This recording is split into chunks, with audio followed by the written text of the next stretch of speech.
Please. Chris, do you realize that there's a vibration that you do not hear every time you go boom? And if anybody has ever noticed on the Three Black Geeks YouTube page, if you ever go there and you go to one of our best ofs, I think it was the Forrest Gump one. When Chris hit the table, I really put down there in captions, Chris banging the table. So, ladies and gentlemen, welcome to Three Black Geeks. Please hit the like button. Please comment throughout the episode. Do not also not forget to hit the notification button for all the up and coming things that we're doing for Three Black Geeks. And also, please visit our website at 3blackgeeks.com. And I'm having a revelation when it comes to our social media. Don't go to the Instagram page. We're not really doing that now there, but we are on Blue Sky now. And is it Blue Skies? No, but a lot of y'all paying attention to us a lot more than used to than we was. Yeah, our numbers are actually steadily climbing on Blue Sky. I'm actually happy about that. Let's do with that. But I've been trying to make TikToks, but ain't whatever. But I mean, full disclosure. No, I was saying full disclosure. We're talking about high risk, but I'm probably sure y'all are gonna sit there and say no shit. This is the second episode of 3BG when we started out was on Podomatic, and for the 5 people that listened to the said episode, yes, we were on Podomatic. The 5 people that listened to the episode of High Risk, I went through the motions in the episode because I watched High Risk in the background and I didn't really pay attention to it. And I'm pretty sure y'all noticed that. There's a lot of early episodes of 3BG where clearly, mostly you, Chris, didn't do the homework. But we'll have a couple episodes where Eris, when I say phoned it in, it would piss me off with Eris. It's like, nigga, you said yes to the episode. I know, D. Also, we were answer would be. Also, those days were archaic because we really were doing back to back like fucking animals. God, we really were, man. That was some hustling ass shit we were doing, funny, man. Though. And people will see the different one. You can see the different ones when it comes to podcasting. There were so many different places to upload them at, and everybody was trying to claim that they were the best place to podcast. That wasn't Apple, because Apple was still doing this really weird exclusive thing where you couldn't put your stuff on Apple. So at you the have time a certain amount of episodes built up, and something like that. It was something like that, and but yeah, it was a weird time, and I find it funny that we actually met outside of our boys are known now as Cinema Sins, but back in the day they were Villains Never Sleep. Outside of them, God, I don't think we met John through Podomatic, did we? Yeah, that was all. No, that was through Twitter. Yeah, Twitter. Yeah. Back when that meant something. But anyways, you had it's one of those early Twitter. You had to be there things what I just said. But yes, I said multiple times that Sue, when I met him in high school, was like the fucking. He was that kid. He was the martial arts plug for me. No, and and to keep it really more, what it was in the 90s. Oh, he didn't want to watch all the Asian stuff. That's what they call it, the Asian stuff. Which it is Asian stuff. And you can roll your eyes, Eris. You the nigga, you the one that got a sword. So I don't want to look, if you're a weeb, you own a boken, a Kindle stick, a sword. I was telling Angie's or you watch Ghost Dog, one of those 4. So See, my wife said, I was everything but that. Okay, Eris. I didn't gravitate to Ghost Dog like the rest of y'all did. Really? I'm shocked. Don't say y'all. That was Chris. I watched Ghost Dog I watched Ghost Dog one time and said, it was all right. I think with but you see, it's kind of funny. All of it left my memory after that. But Eris, it's kind of funny that all of it kind of clashes in together. Yeah. And anime of the 90s, Hong Kong films, especially when Dimensions Entertainment started distributing them out of the 90s. That combined with all the older, I would say, mid Gen X to early millennials who were raised up on old kung fu flicks, all of that was kind of the same culture. And it's kind of funny to me, anime won. Of all things. But of all things, the anime one, that was us. That was millennials. We were the main ones that did anime. But it matters. Like when I was talking about when we was off air, we was talking about gateways into this. And a lot of people had different gateways into it. And I hate the fact that high risk is a part of that for one main reason, because that falls into the jamming of hip hop music into a movie with people kicking each other in the face. If you were somebody that you had to be there. You had to be there. Yeah, you had to. Listen, I'll be the one, and I'll admit it. Back then, okay, it's mid '90s into the early 2000s. Back then, if you came up with like on this stuff, you ate this shit up. You loved every minute of it, especially if this was like your first foray into the Far East cinema scene, and you needed from the East month, and you needed that bridge. So the bridge was always Hong Kong action films, hip hop music. There you go, peanut butter meat jelly, that sort of thing. Blame RZA. Yeah, blame RZA. I guess, but RZA and Quentin. But here's the thing. You looked at it until you met one Gen Xer, who just happened to have the original versions of those movies. And they say, nah, you got to watch this one. Like this one's got more action, no hip hop music. It's good. You'll like it. I think the funniest joke ever. Trust me, everybody's got that one uncle. I think the funniest joke ever was in Luke Cage when he's like in jail and he has the old man helping him fight. And he was like, "What's your favorite martial arts flick?" And he's like, "Yeah, Fist of Legend, the Jet Li one." "You think that's better than the Bruce Lee one?" He's like, "Yeah, I'm gonna need somebody else to train me because you." And I say this to somebody. I love Jet Li's Fist of Legend, by the way. I fucking love that movie. But it's just that scene alone was fucking hilarious and really showed the generation gap a little bit. That is a generation because gap. There's been quite a few people, and my wife's uncle hates me for this because I make fun of his generation perfectly because I know who exactly those the late stage Gen X's are. I know everything about y'all. Bunch of dudes named Jermaine. There's quite a few Terrences. Uncle Derek, Uncle Daryl, Uncle. One of y'all niggas' name is Douglas. A bunch of y'all named Rob. But all third uncle named Sam. Like there's a couple of y'all Sams, a couple of y'all Earls. But anyway, that being said, all of y'all come from that same era where we get this every now and then from y'all. Man, y'all talk a lot, you know, man. Yeah, man, y'all. I just heard about that. Yeah, Out of the Fire. That's a cool. You know what? Real cool though. It would be real cool. Y'all do Poison Stingers.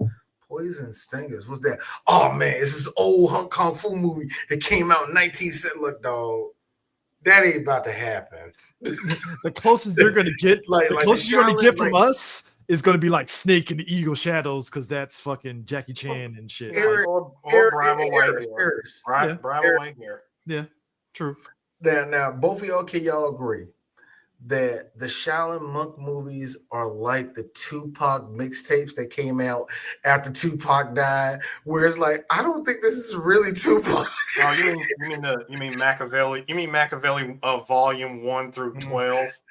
Yes, that's what because all the people are like, oh, this is a Shaolin Monks movie. I look like, I don't think this is a Shaolin Monks movie, bro. I think you're just right.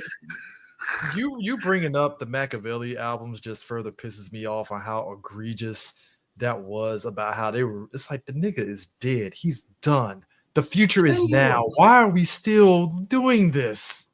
There's a reason why. They took lost recorded tapes and threw them on mixtapes.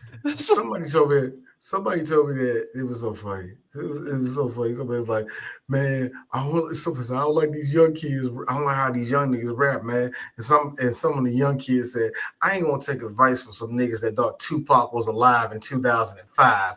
I fell to the ground. Yeah. In other words, the DJ Vlad niggas.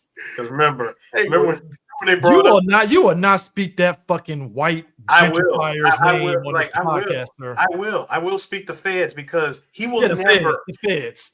He will never live down those allegations, sir. When he asked the question about Jay-Z and Nas and said, "Was Tupac alive when Jay-Z and Nas was beefing?" I was like, everybody unsubscribe from that shit right now. The only silver lining is that the only silver lining. Don't even subscribe off of the Soulja Boy story. Unsubscribe. Do not recommend this channel ever again. The only silver lining to Vlad is that the killer of Tupac and Biggie got caught. That's the only silver lining to that shit. He snitched on himself. So what? That's the only silver lining to that. No, I'm gonna keep it a buck with you. At this point, by the time that story came out of him snitching on himself, his mom was already long gone. And I'll be honest with you, anybody who even cared about the Biggie Tupac murder case did not care anymore. Faith Evans might care. Who? Faith Evans might care. Faith don't care. I feel like the CIA came to her house already. Like, we know who killed your husband. Here's the dossier. gave her a fucking manila folder. It was like this. If Faith was over there like, but wait a minute, can I just go to the press? Nah. I don't think that's a good idea. How will I know to contact you? If you hear somebody, you don't. Just know, if you heard the words "lolly loo lay low," you know who we are. Faith, look, Eris, Faith done kind of forgot like 15 years. She's doing a press tour for, I don't know, something, just putting her book out there or something. Something like that. It's like 2015. And she talking about Biggie a little bit too much. All of a sudden she get a text. It says from the Lolly Lule Low. And she just, oh my God, I haven't seen that name in years. We're listening. But anyway, speaking of rap, that's a good quote. Faith walking down the streets looking around for like beebs. That's a good transition back to this though. But like High Risk, this is mid-90s. This is during that period of time. Let's throw these images up real quick. Go ahead, Chris. This is during the period of time where why? Is that off of Unleashed? Yeah. They photoshopped a gun into his hand. No, wait, no. I'll come back to that in a second. But anyways, but this is during that period of time where martial arts in America, when you got past like the Shaolin era of stuff that be on channel 66 on your regular TV and shit, and we got into like that Hong Kong cinema, like the hard boiled and stuff, right? Quentin Tarantino pretty much was the one that kind of ushered in like bringing these movies here to America, and the dubs weren't that great, but hey, we got to see Jet Li and Donnie Yen and all that stuff, Iron Monkey and all that stuff. And you said Tarantino, I think because Quentin Tarantino presents. Tarantino always had his name on these movies, and even though he had nothing to do with it. Yeah, the real person that actually brought him over here is somebody you don't want to talk about. Ah, yes. Yeah. Somebody that we all know that has a hand and a finger. Well, no. So those were mostly the Jackie Chan movies. Yes, those were mostly Jackie Chan. Jet Li got his stuff distributed by Dimension Films. Yeah, which was owned by who? Yes. Yes. HW. Yeah, that's right. George Bush. But anyways, good old Harv Dub. So, let me tell you, man. Let me tell you something. The diddler, if you will. Like, guys, I don't understand this. I understand why we don't want to talk about him and bring him up. Yes, we shouldn't, and we kind of shouldn't. I mean, Jabba the Hutt. Is that what you mean? But here's the thing, though. But here's the sick part. Because I'm a student of history. There's a big portion of what makes me and make up a lot of nerds that come up from my era was due to Mr. Weinstein doing that. And he not only did that with Asian cinema, he did it to black cinema too, and he did it for teenagers too. I know it sounds fucked up. Harvey Weinstein was a super producer for a fucking reason. Yes, he was. Now, was he fingering an underage Gwyneth Paltrow? You damn right he was. But he tried his hand at he tried his hand, no pun intended, at Anita Mule, and Jackie Chan said no. So Jackie,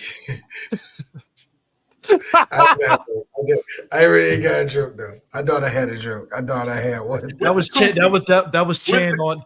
That was the Kofi. That was Chan on fucking Harvey Weinstein. Harvey, no. Then the hand slid down to the knee. Jackie. I don't know, man. When these movies came over here, there was a heavy emphasis on hip hop tracks getting added to it to really jazz it up. To jazz it up. I remember Black Mass was the egregious with the shit, by the way. That's what this movie. You know what? High Risk reminded me of Black Mass with the soundtrack and the music. I'm like, this is the most egregious ass shit. Understand something. Wait, Chris, understand something. Black Mask and High Risk and Iron Monkey, all those movies. Remember, those movies got dumped on us in the year 2000, all at once, all in one year. Yeah.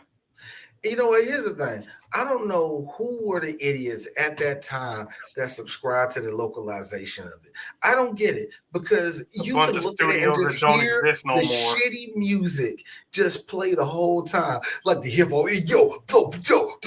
You see people doing kung fu and all that. Who the hell? Early 2000s. We didn't want to pay that jam. So I have to be honest with you. D snorted it up right in his nose. Got my ass. Because it got me. Like, and look, guys, that just warmed my heart. That actually just warmed my heart to all through. Like, it would be the most off-beated songs that be playing.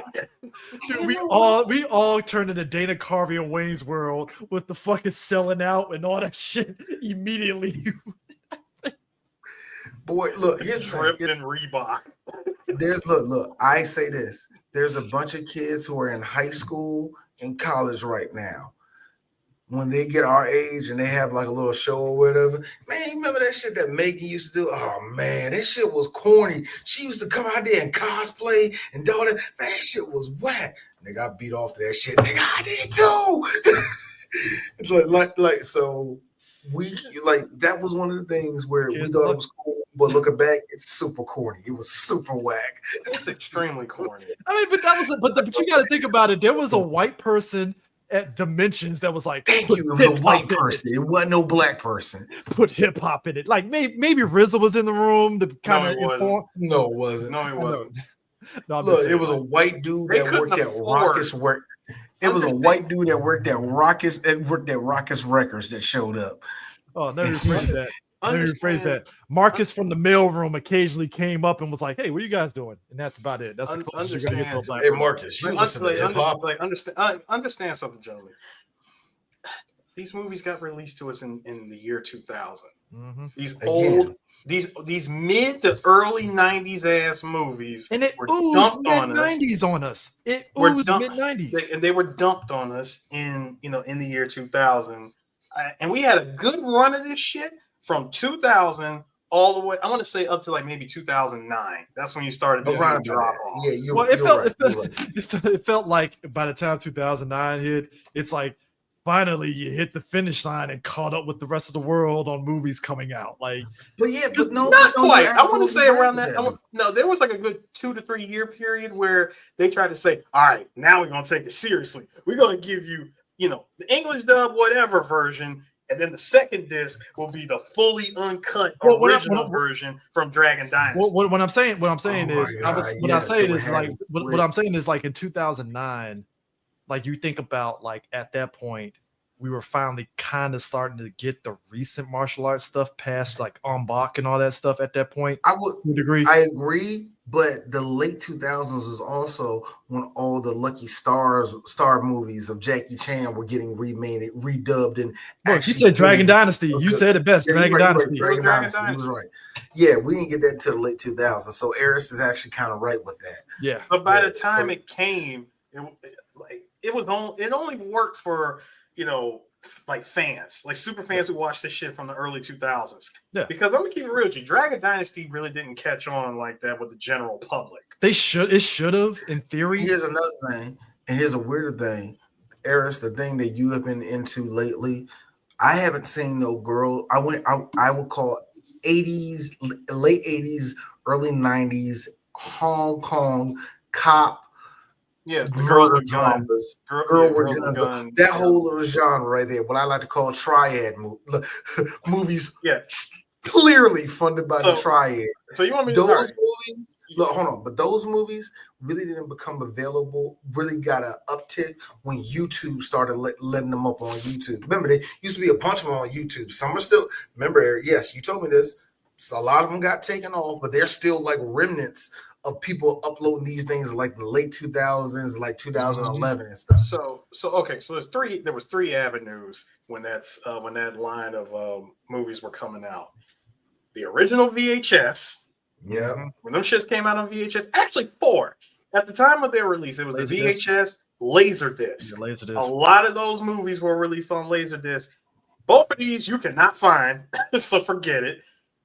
Then they got of course they the internet. And if you do get your hands on them, you're actually Chinese and your family got that somehow.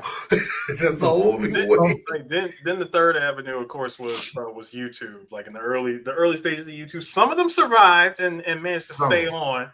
They managed to dodge that hammer of dawn of getting deleted, and then finally, finally, you got the other archiving sites like archive.org or Dailymotion that will still have the original out of print versions. But my thing, but when Sue showed us like High Risk, though, that was when it was like, yo, this oozes like mid 90s, just like Go ahead, Eris. Go ahead. Yeah. I would like to. Well, hold on. Before because you are bring that beautiful beam footage up, sir. Right. Oh man. I'll just say which different one, countries. This one or this one. Let me tell y'all something. Let me tell you a story. Let me tell you a story for me. Right. I was deployed. Right. Abu Dhabi, Dubai, in that area. Right. Obviously, they were selling bootleg movies. It would be like the 10-pack movies and stuff, right?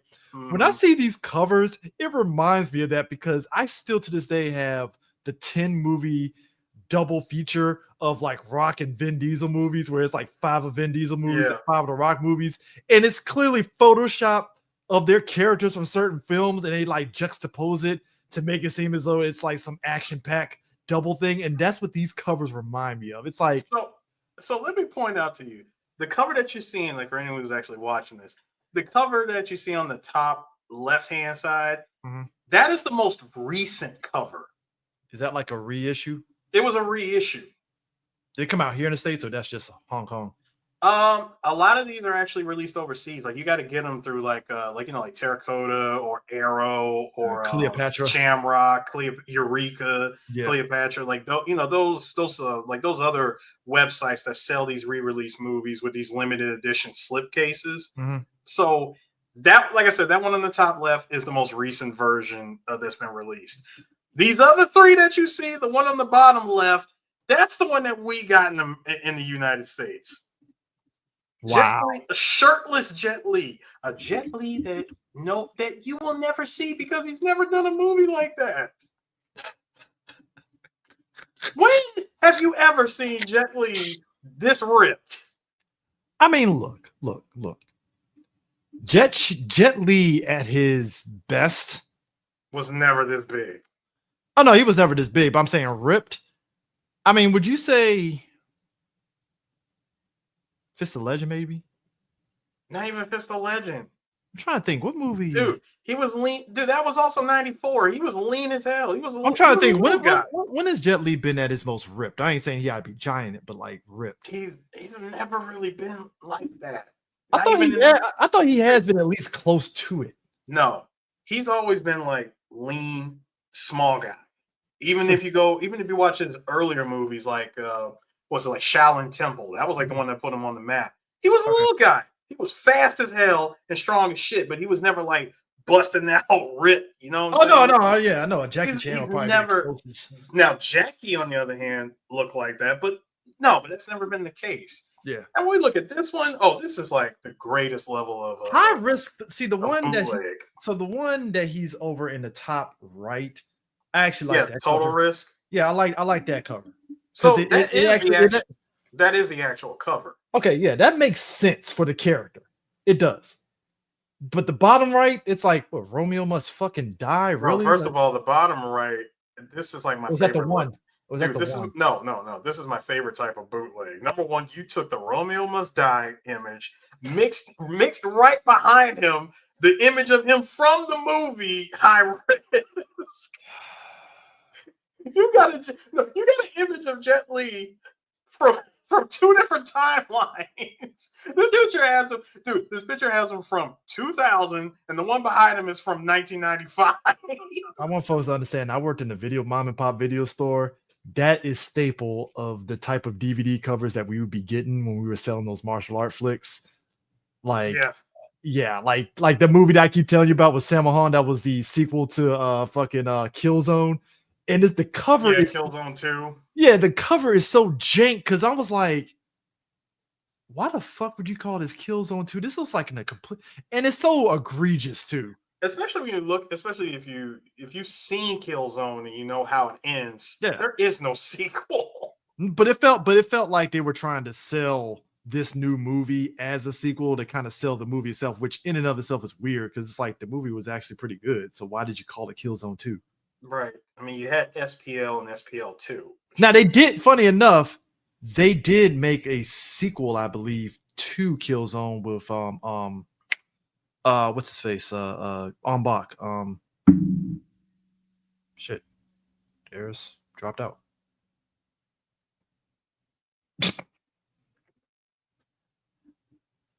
Okay. They did make a sequel to it, I think, with old boy from Bach. Tony Jaa. Yeah, Tony Jaa and the other guys. Actually really good. That was the actual official sequel to Killzone. Right.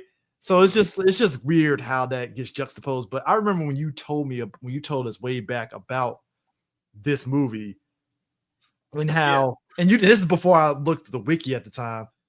You said it's basically Die Hard with speed, and I was like, that's a weird combination. So it wasn't just that. See, I wanted to tell y'all this story. It's a very interesting story. Okay. I don't know where D is, but anyway. Yeah. So I want to. So around the early '90s, not even the early '90s. I take that back. Throughout the '80s and '90s, and probably even beyond, like even before that, the Hong Kong action cinema scene was primarily ran by the Triads. Yeah, that tracks. I mean, they ran wrestling. Like, you want to say about every out of all the movies that get produced in a single year, which, by the way, something you also had to learn was movies like this, especially early, like prior to High Risk. Mm-hmm. These movies were shot, edited, and released in less than 3 weeks. God damn, that's some Tyler Perry shit. Yeah, that's Tyler Perry movies, right? There. And like a lot of those movies were. Like a lot of the movies that I introduced you guys to, like all the Moon Lee stuff, most of those movies were shot in less than a month. Jesus. And you want to know how to get around it? They do the most cutting shit ever. They will take music from other movies and get away with it. Mm-hmm. They'll take just by borrowing music from other movies. That's how they get around it. They'll do like my favorite bit, the Godfrey Ho bit, which is they will literally cut out action set pieces from other movies that came out years ago and throw them in this movie. Another thing that they'll do is they will reuse the same set pieces as well. Like good example, the same dilapidated old, like old abandoned house on the hill. Mm-hmm. They will use that location in six to 8 movies. And unless you're really paying attention, you would never know. It sounds about right there, dude. And they did that a lot, especially during that, like you said, that whole little section of the girls with guns era. Yeah. They did that a whole lot. And it was like every other 2 movies they were ran by. That was like a triad finance movie. It's kind of funny, and I think it's just because America's weird beef with China. Like we'll sit and praise, like, man, India has so many movie houses. Bollywood is this. Like, you need to talk about the monster that is the Chinese movie industry. Like, we're talking British-owned Hong Kong during that time was insane. Guys. And they were doing things that they were cutting costs, and they were cutting costs with some of these movies and putting them out at a high rate, bro. Dude, Wong Jing's filmography alone as a director is ridiculous. I saw that thing too. Like, wow. I was going to mention that, by the way, about Wong Jing. So another thing about let's go. So this movie, High Risk, came out in 1995. I thought it was 94. 95. Oh wow! I don't know. I got the years mixed up. It was officially released in 95. Okay. Let's rewind the clock back like a good 2 years. Mm-hmm. It's 93, and a little movie that Wong Jing made was called City Hunter with Jackie Chan. A movie that Jackie Chan to this day will tell you with a full chest he hates that movie and he does not acknowledge that movie's existence. He still hates his son more, but it's all he does. He does. He hates his wife too, but we won't go there. He also hates freedom. He also hates freedom for Hong Kong people. He also hates Hong Kong. Jackie Chan is very problematic, much like a nigga. So hey. I think don't say much like a nigga. Much like your uncle who said I voted for Trump so he can get rid of Obamacare, but I want him to keep the Affordable Health Care Act. See, for me, it's the thing of me and D looking at each other like, man, Chan problematic, but he could throw the shit out of a fucking chair, can he? It's like, yeah, you can. You see that movie with John Cena and him? Crazy. Love it. Thing is, nobody will ever like people in Hong Kong will be like, yo, fuck them. But I know, right? But like everybody outside of Hong Kong, oh, y'all still love him. Yeah, Rush Hour. Like we see him come over here, he's always smiling, he's always happy, and you were like, "Aw, like he's a national treasure for us." Look at him! He's everybody's grandpa now. Soon as he steps foot in China, a tomato just gets. Hey, Jackie Chan, one more thing. He steps foot in China, a tomato just pow. Look at him parkour. Look at him parkour. So anyway, do you understand the words that are coming out of my mouth? So all right. So anyway, Wong Jing makes this move. What? I'm sorry. So Wong Jing made that movie, City Hunter, one of the biggest box office bombs in his entire career. And him and Jackie Chan had a huge falling out over it. And because number one, Jackie Chan got hurt several times making that movie, by the way. Yeah, I think Edward Norton. Old boy in that movie that was Ken. Yeah, I know you're talking about the guy that played. He was talking about how like there was like a shit ton of injuries on that movie, including himself. Yeah, there was Richard Norton. Yeah, he talked about that, and I was like, God damn, like that sound like a trouble production. And so we fast forward a couple of years. Like these two never, like I said, they had a huge falling out.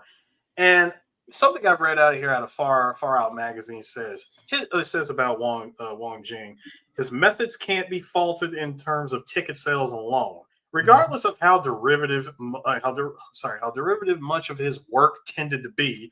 Beyond God of Gamblers being ran into the ground, 1995's High Risk was basically Die Hard with Bruce Willis being swapped out for Jet Li, and the caveat that Wong used the entire movie as a means to fire shots at Jackie Chan after their negative experience working together on City Hunter.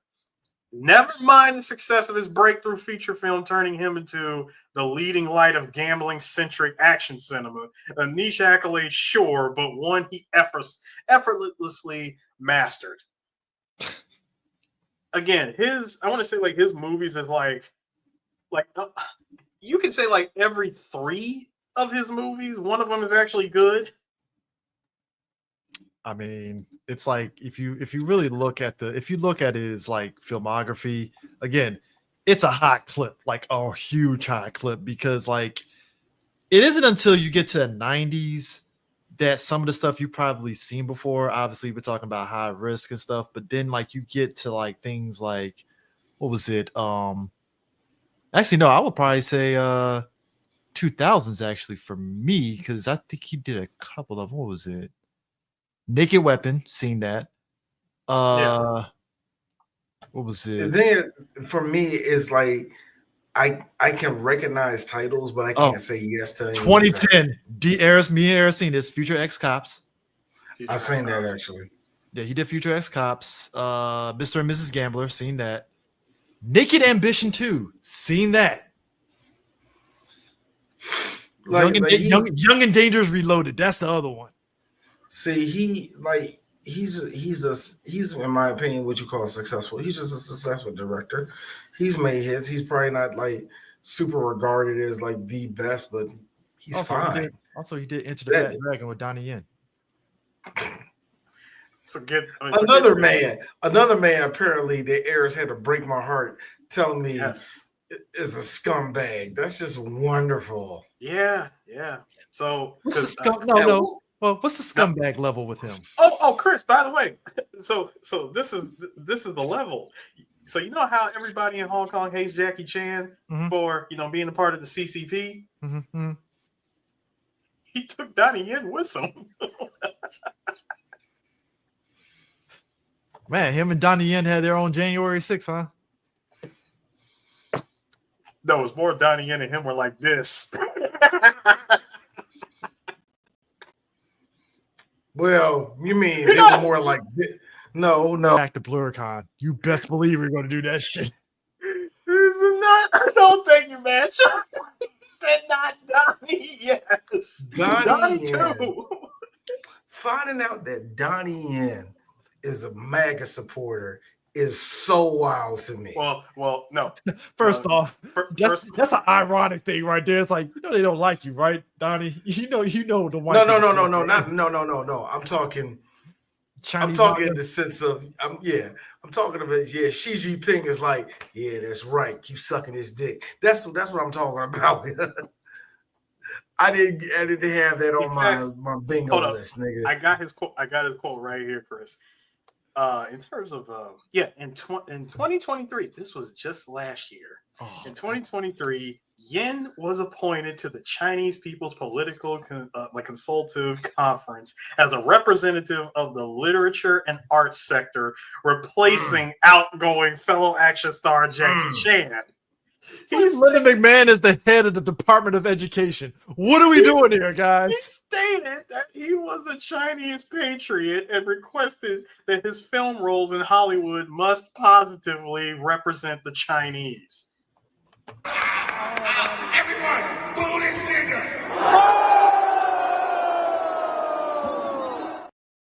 He said, and I quote, Yen said the 2019 to 2020 Hong Kong protest that, again, air quotes, it wasn't a protest.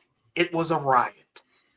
Oh, Stargate has a valid point. Shout out to my boy Stargate. Oh, the Ip Man 4 shit? Oh, he's 100% right. That is, man. Thank you, Stargate, for pointing that out. I appreciate it. Hey, listen, RIP to Masang's Twitch channel. Because that's where me and Stargate used to talk in that channel.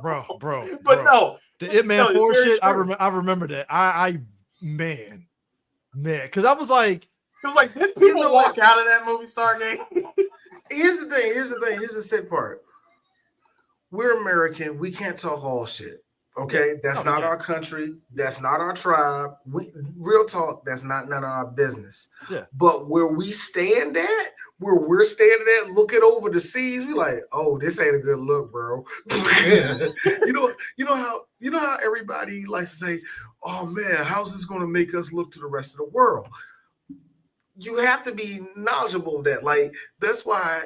As much as it pisses me, that's why I'm looking at British people funny where it's like, oh, you voted for Trump again? Nigga, y'all still going through Brexit. Shut up. Y'all voted for fucking great value fucking Gary Busey and Boris. Exactly. Like, what the fuck you talking about, bro?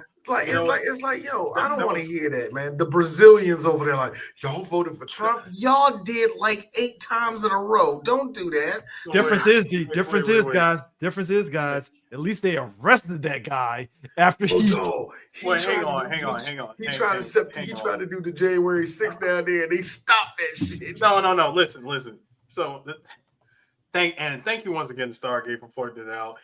Donnie Yen, you had not 1 but 2 to 3 times where you pissed off Hong Kong over something else. Then you put out the movie Kung Fu Jungle as a love letter to classic it's like, yeah, we love you. Yeah. It's like, yeah, we love you again. And then you made Ip Man 4 and you had that Pro 1 China line. Boy, you can't. It's what? That is a thick one. Like, y'all know the clip. Hold on, y'all know that. Like, you guys know that clip, the famous Simpson clip where Sideshow Bob kept stepping on the freaking rake. This was Donnie Yen's version. And like I said, it's not our business. But from where we standing at, hey, Donald, are you sure? He did this shit too. Yeah, that's what I said. I mentioned that he called the protest a riot. Fuck out of here. That was right before the movie came out. Right before it came out. He said, "Hey, Harris, on some real shit. It's like this. That was a riot." Nigga, I'm a black person. I know the difference between riot and the police force coming in there with the Ultimate Warrior show them, yeah. I know the difference, okay?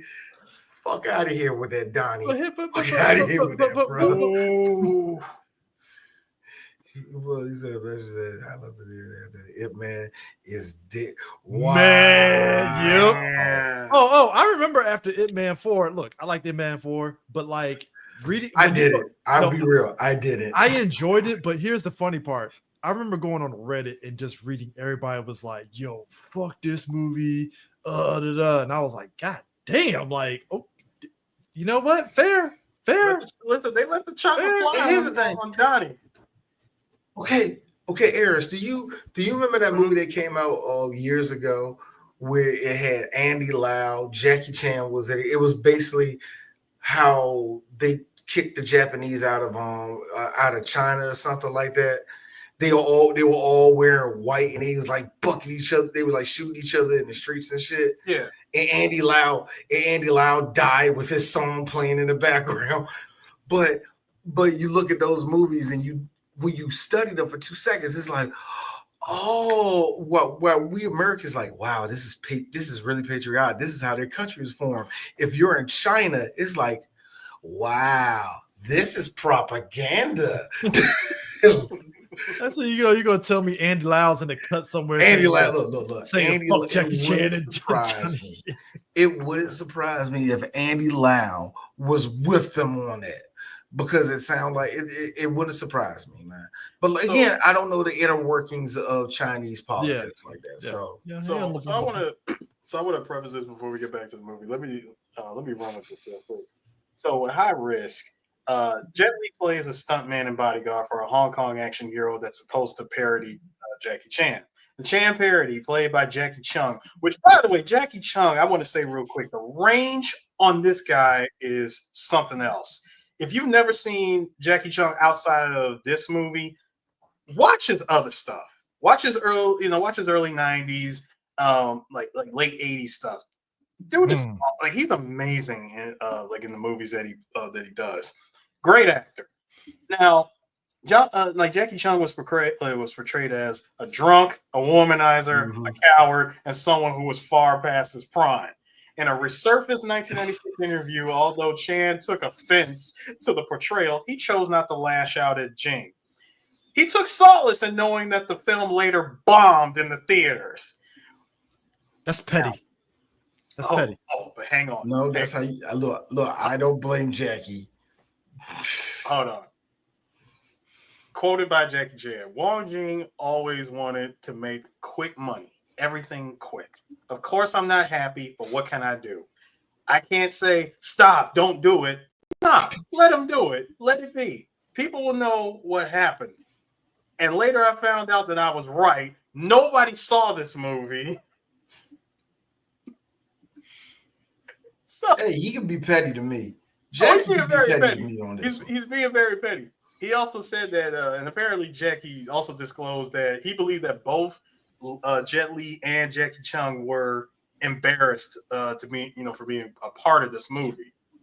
I love to know that conversation on Forbidden Kingdom between Jackie and Jet Li about this movie. Like they ain't talk about this. They probably ain't even talk about it. You sure?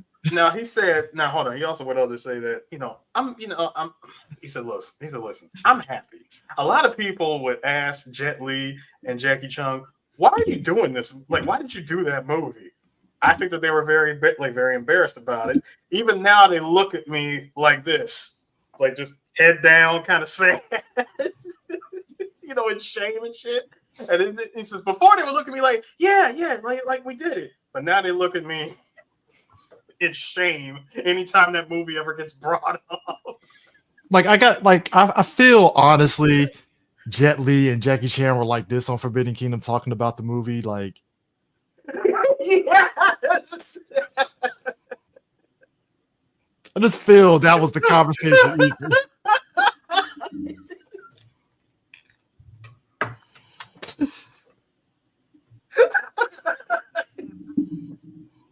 Just saying, like, I just because much like Jordan, I'm starting to realize what type of monster Jordan was, and I see that with Jackie Chan. Yes, that definitely happened. Whew, that's a funny one. Now, hold on. And this is something that I had said, and Stargate brings it up again.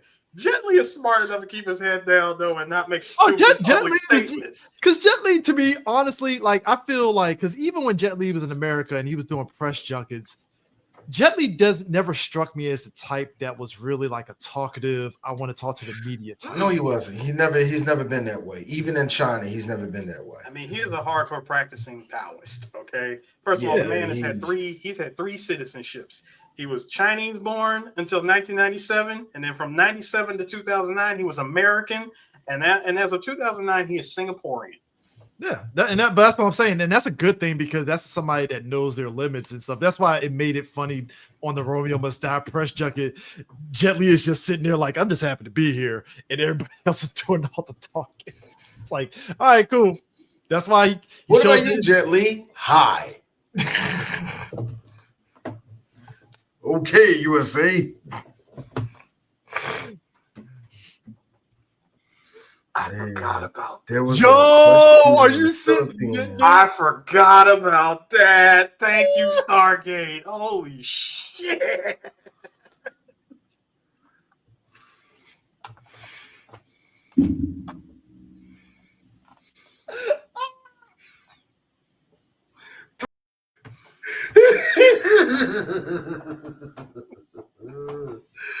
Oh God! That picture, looking down at that. Wow. Okay, so that was a very real thing that happened, and Jackie Chan looked like the biggest asshole to the to at least to the Hong Kong people. Like, wow. Jackie Chan, like I said, he is on the level of a MAGA supporter. Imagine, if you will, Bradley Cooper. No. Bradley Cooper's beloved. Bradley Cooper comes off to me like, look, Bradley Cooper comes off to me that he's always in the right rooms, but he doesn't vote. He'll tell you to vote for Kamala, but he just ain't vote. Yeah, but he ain't gonna vote. Like, here's the funny thing, and D is just D's theory. My judgment is still out on Chris Evans, but we're not even gonna bring him into this. You know, it's ironic. Everybody throws it on Chris Pratt, but it's like Chris Evans, he's right there. Like I'm telling you, Chris Evans. Remember how black girls are like, oh my God, Chris Evans, his little booty as Captain America, yeah. So he was making all those tweets support black women. A part of me think that nigga's a stone cold racist. You know what's gonna happen? You know what's gonna happen? It's gonna be a moment. You're gonna shake hands with JD Vance, and it's a wrap.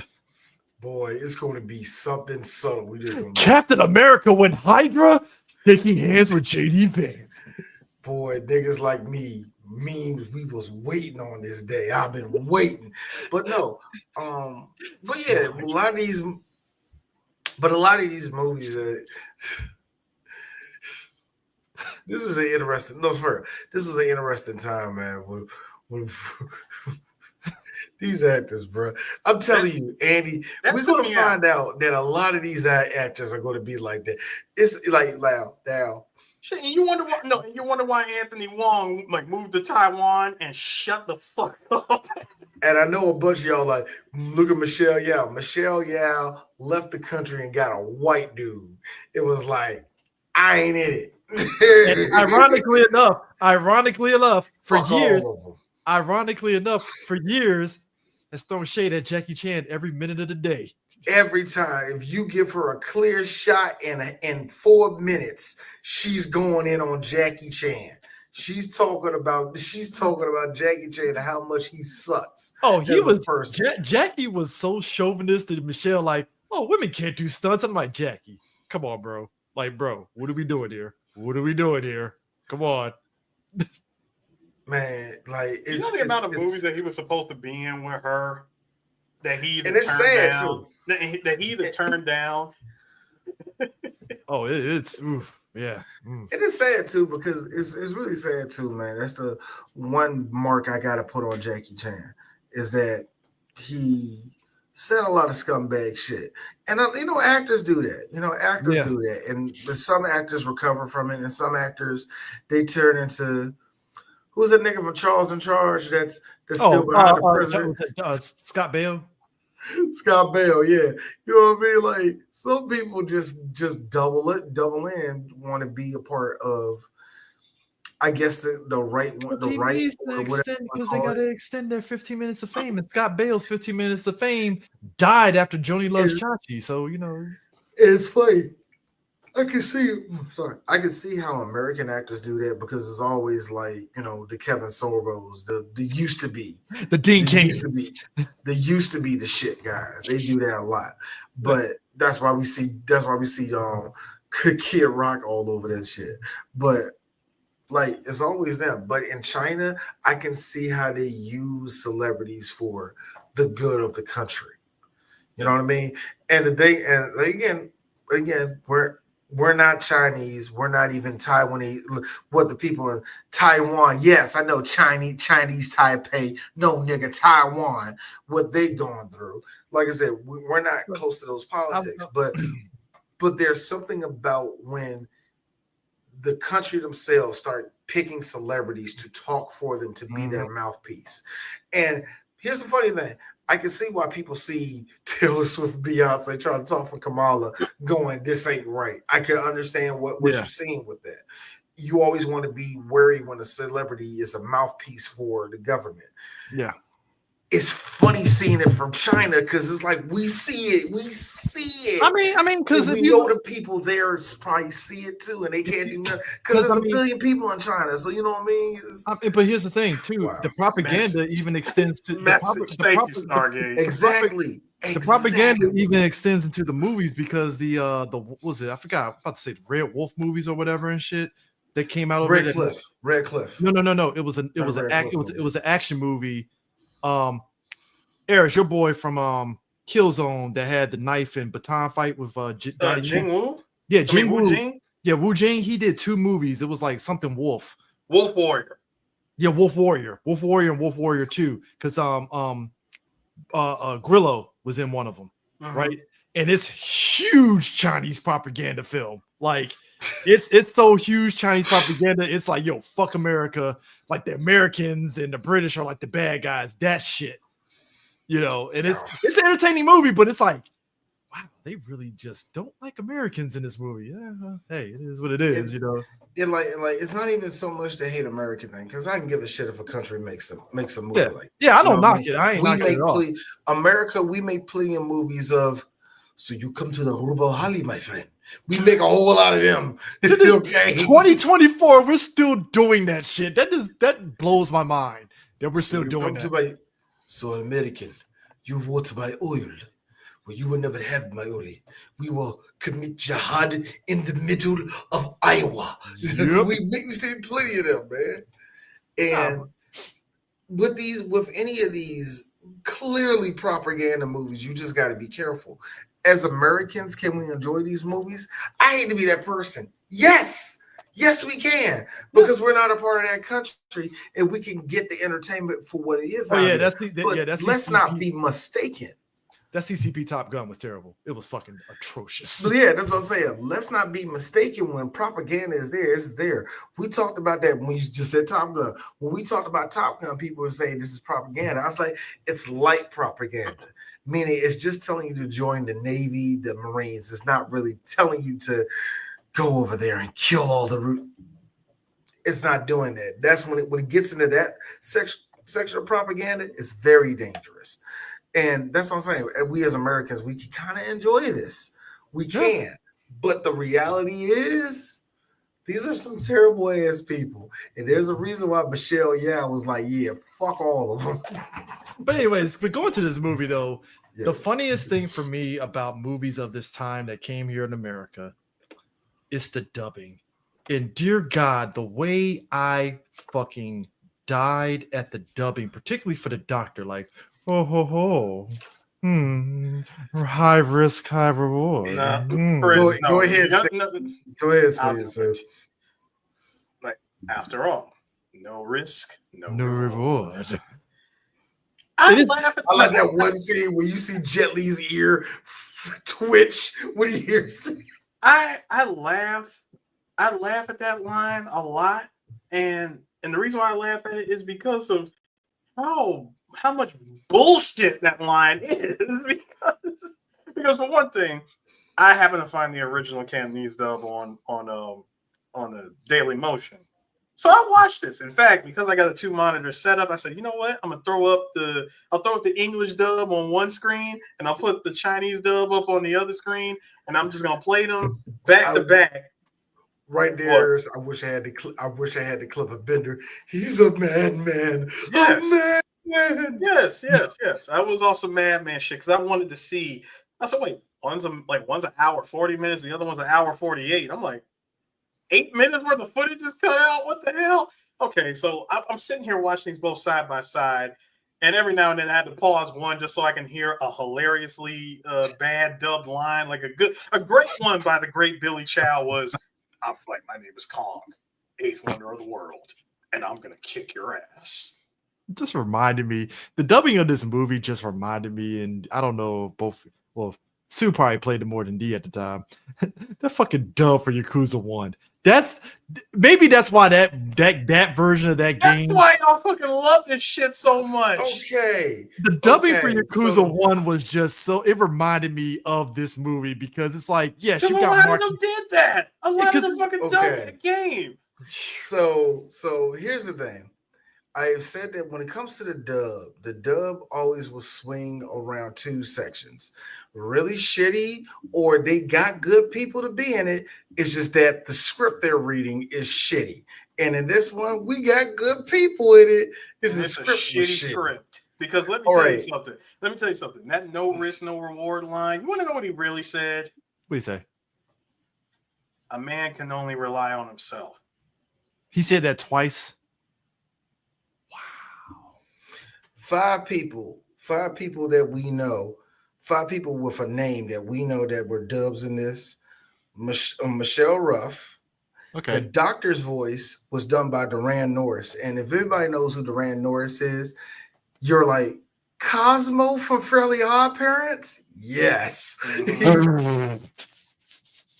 Wow. That's crazy. Oh, D froze. He did freeze. Hold up. What did Stargate just tell me? Yeah, it happens on there. So, yeah, yes, the dub English speaker.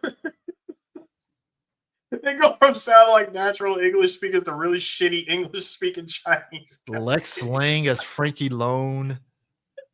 Yeah, Michelle Ruff, Jessica Lee George. Yeah, listen, that movie did have like a who's who of voiceovers from anime, from anime and video games. Yeah, there he is. There he is. Yeah, there definitely was a who's who of fucking anime voice actors. Just looking at it, it's like Jesus. Fred Tatasciore as Kong. Yep, that sounded like, and there he goes. He was here, and now he's gone. It's like grand opening, grand closing. He's here.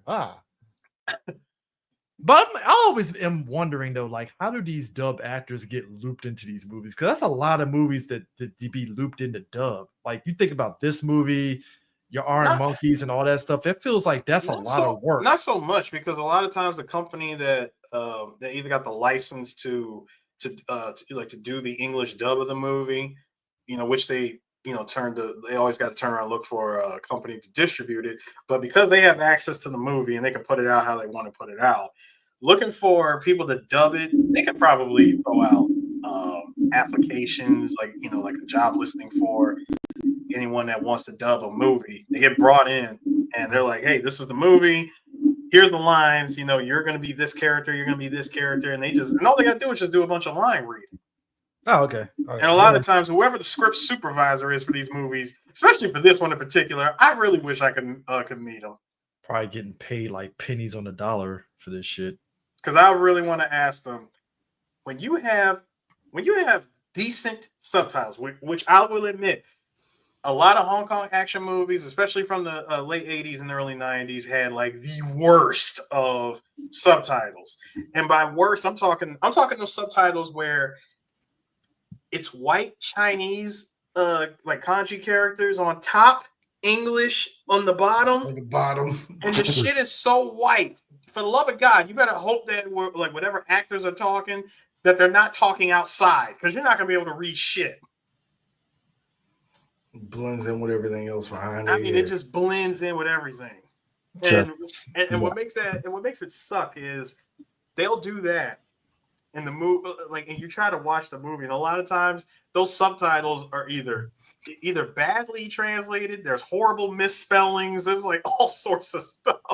Because a lot of times I think they put the English subtitles in-house. Jesus. They usually do that in-house, right? Oh wait, that's usually in-house. Thank you, Stargate. Thank you, Stargate, for proving my point.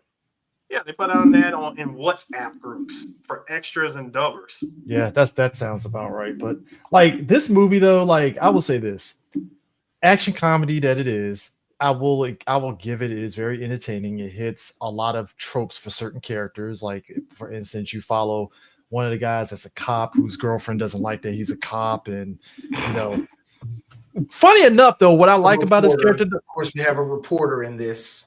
Yeah, but funny thing about his character, I like that he's still competent as a cop. He's not just some guy that's a cop in name only and he can't do shit. Like, he actually complements Jet Li's character very well when they actually break into the building and shit. And I actually like that. So the one that I would say the one that plays, where is she? I thought I just saw her. I swear I thought I just saw her just now. It's like, I thought it was there. No. So Charlie Young, who plays Joyce, she's the one, like you said, she gets mad at her boyfriend for being a cop. Why are you a cop? Why do you have a stable job? I'm like, it's like, why do you have a stable job? Dude, it was really given that. It's like, bro, like, I get it, dangerous job, but like, at least he's working. Like, you had like this dude's a dirtbag playing fucking PlayStation 1 on the couch or some shit, Yes, I just aged. PlayStation 1. It's 1995, so it tracks PlayStation 1. I was just about to say that. I got to give it up to Chris. He kept it to the summer frame. Could have said Sega Saturn, but I had to kind of bump it up to the PlayStation 1, so But it's not even that. The one character that I really liked, who, let's just be real, considering that this is literally the local carry-out version of Die Hard, this is what this movie is. First off, I like the doctor. So I just want to say this. See, Here's the thing. Unlike them pussies in Die Hard, my man came in hot out the elevator. Hey, what's going on? I'm like, well, you know what? I give them credit. They just said, fuck it. We're killing people. All right. Listen, my man who came in with my man came in with the full camouflage gear, rabbit. With the aviators, and he just shot him to bam. The aviators, the beret, the full, like, and you can tell. Hold on, Harris. The smile.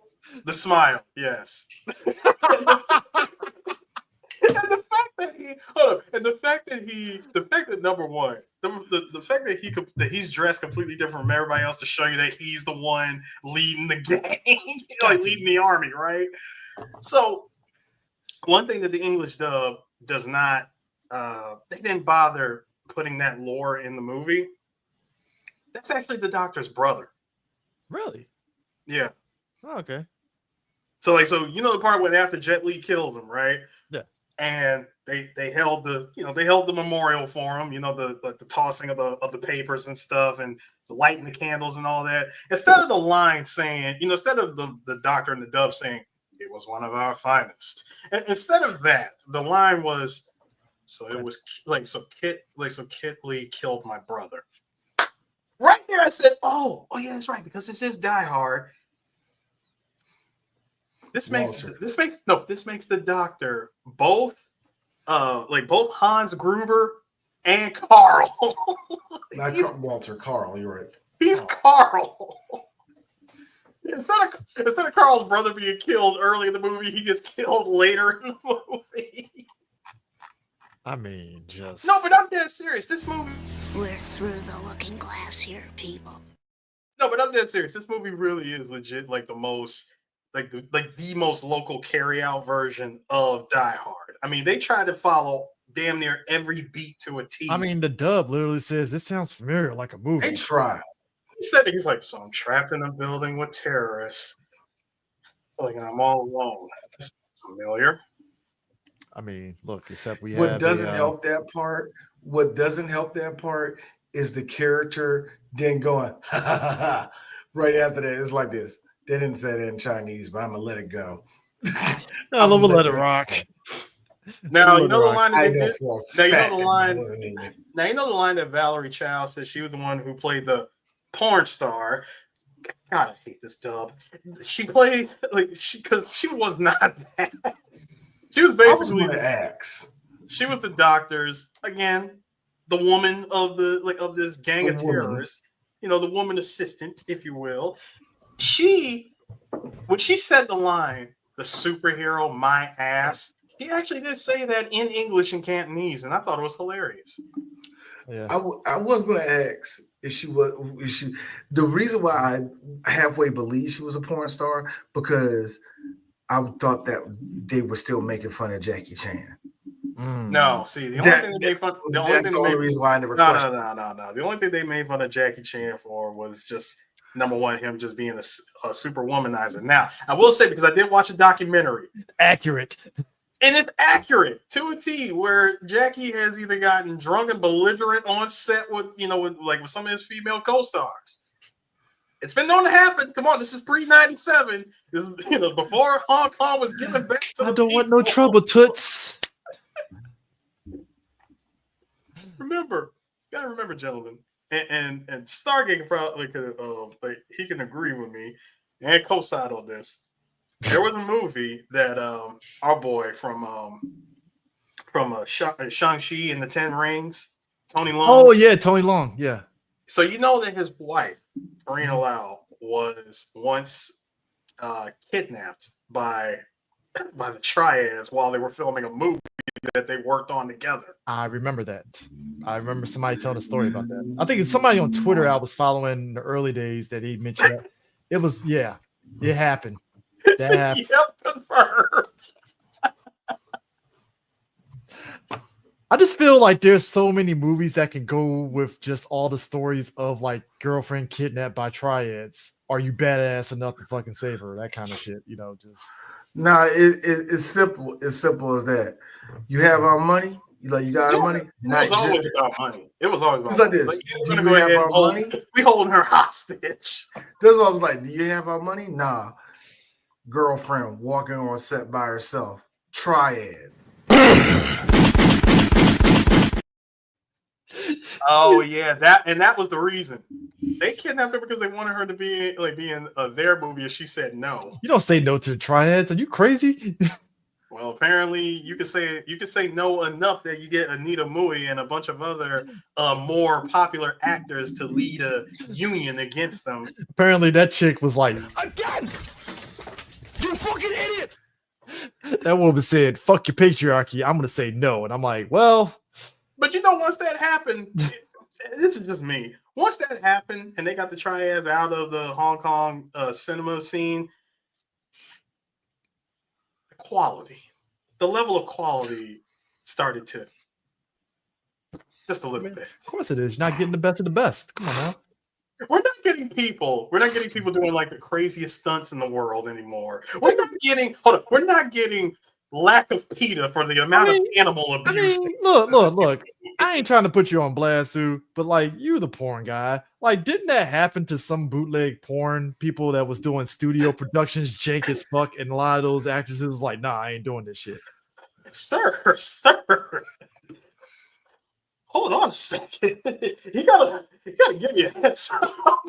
I'm just saying, hasn't that happened in the porn industry to a degree? Like they try to like. I'm gonna say this. Not that I follow every single one of these movies that exist, but it probably has more or less. Yeah, that's all. For our time.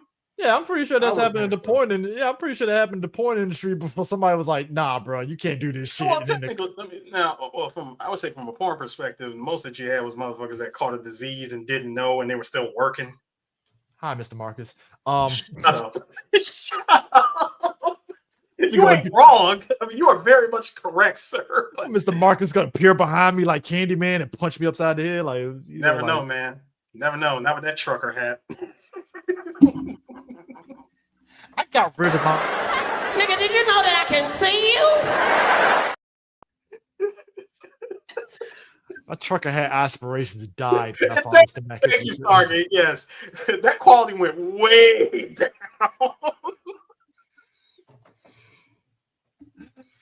Man, like, but nah, like, but nah, dropped like a hot rock. But nah, this movie had me rolling because my man. Do you know how wild and fucking just crazy it is? You're a kid playing soccer, and all of a sudden, men with guns just rolled up to your fucking school, just like, yeah, like, how do you react to that? Like, they got fucking Uzis, and I'm like, hey, bro. You know what I loved about it? And you know what I always loved about that scene? All those kids had rich billionaire parents. Those private ass school. And they were captured and held hostage on a bus with a bomb strapped to it. Same bus. And they just demanded a ransom.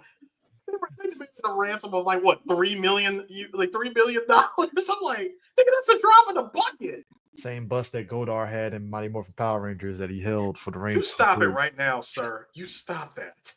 Hey, look.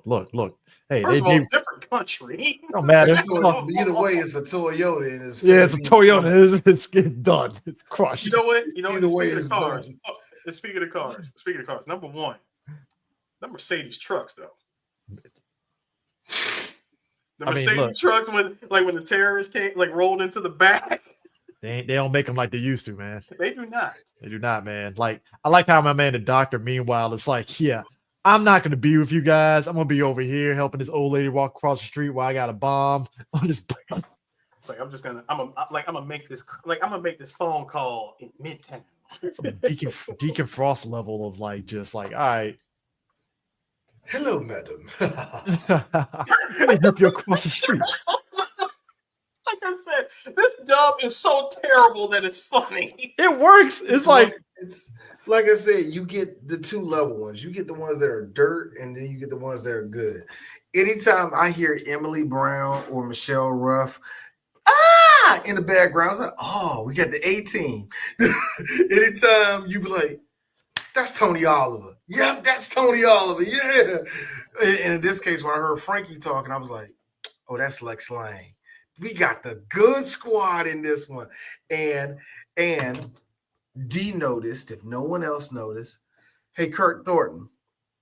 So when you did Jet Li's voice, did you Asian your voice up to do him? What is it with these bomb nuts in there with the wires? I was listening. I was like, wait a minute. I was trying to figure out who that is, right? And I was like, that sounds like Jen, and that sounds like Brandon and Gungrave. Oh my God, that's Kurt Thornton. He's Chinafying his voice. Look, all I'm saying is, if we run it back with Kurt Thornton at Otakon or something, we gotta ask him. We gotta ask him. You done dubs. Did you do Jet Li's voice? And knowing him, I probably did, and I don't know. Because he did a lot of them. Oh yeah, and homeboy that does Shunsui off of Bleach, Axelrod. I forgot his own name. I think it's David Axelrod. He's in here too. So, and the dude that did Ken's voice in Street Fighter, he's in this too. So it's like we got the good one, but the lines that they're saying was like, what dude who was Swedish that translated this into English wrote this? Because this movie is like wow with the lines they say. Anyway, go ahead. I'm looking at the reviews on letterbox.com. One person said, and I quote, "Too bad the real Jackie Chan never got over his portrayal in this movie and handed Hong Kong back to China."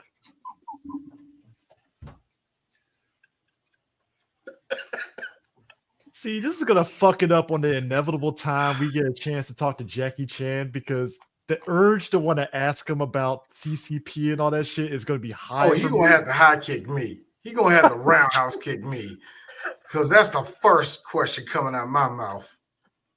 Well, let's just make sure that number one, we're not in the Burlington when we ask the question.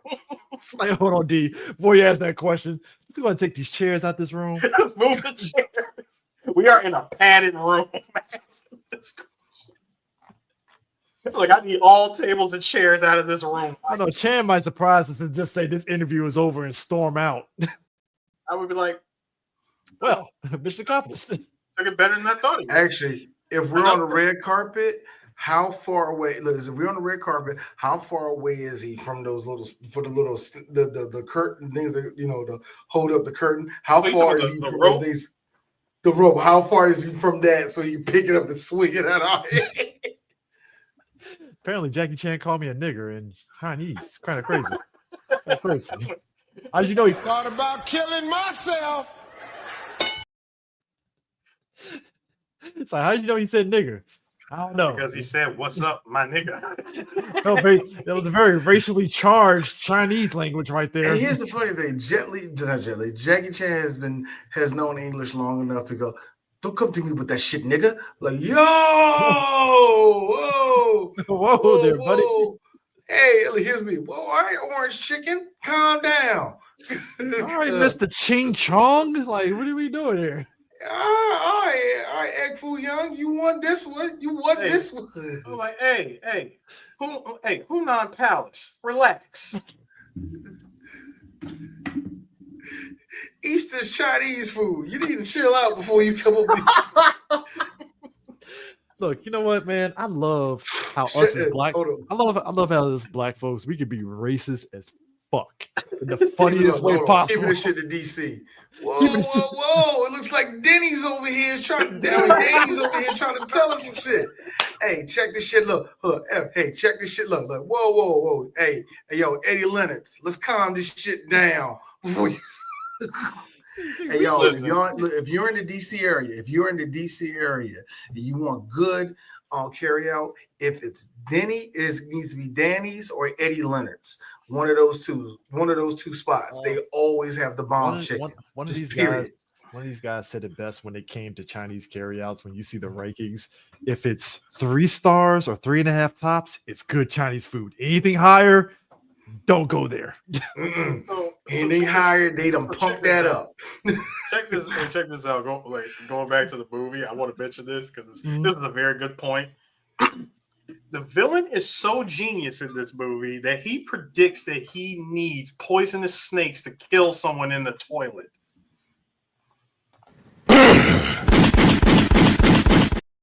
Can I tell you that's nightmare fuel for me whenever I sit on my own home toilet taking the dump, like a snake just happens to be in there. Like, you know what I'm saying? Like that really fucks my head up if you think about it. It really does. Thanks to the internet. That's also facts, Stargate. Thanks to the internet, my youngest son, before he started pooping by himself, he was like, I don't want to sit on the toilet. Why not, son? Because an alligator is going to come out and eat me. And I'm like, where did you see it? This nigga went right on YouTube and pulled up the one where there was an alligator little. I'm like, all right, we're in Maryland. We don't have to deal with that jungle that is Florida, son. Okay? We don't live there. Yes, that is scary. Wait a second. Ain't no alligator about to skip your toilet, your ass. Second off, D, I'm just picturing that Young Thug and old boy picture with him showing you the shit on YouTube to you. With the young dude, the meme of looking all serious. Yeah, that's just sitting there like he done messed up. Let me tell you something. That scene where homegirl goes into the bathroom and tries to hide, thinking that she's got because Rabbit came in and followed her, right? It's the paper, and she's just sitting still. No, she really thought she was working with this level of camouflage hiding from them, right? To be fair, I can see how she thought that, though. To be fair, I get it. I understand. She like nobody following me. But let me tell you something. When that first rattler was on the ground, she looked at it like, "Oh God, no!"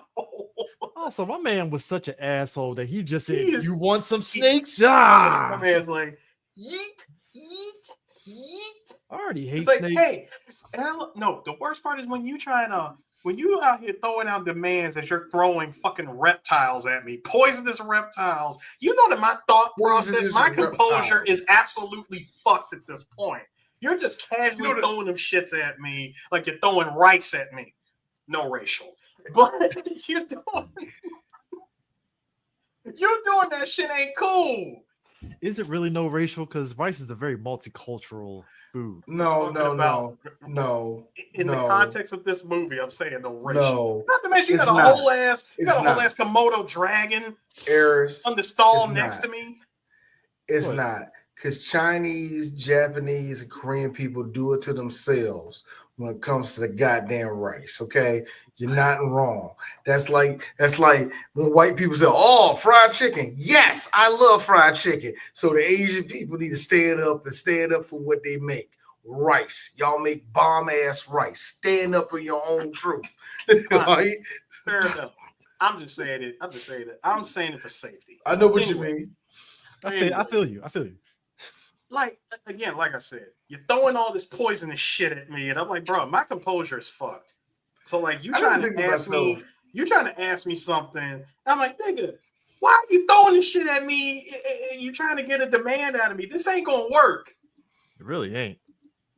I hope nobody gets to get bit on the ass for comedy effect in this.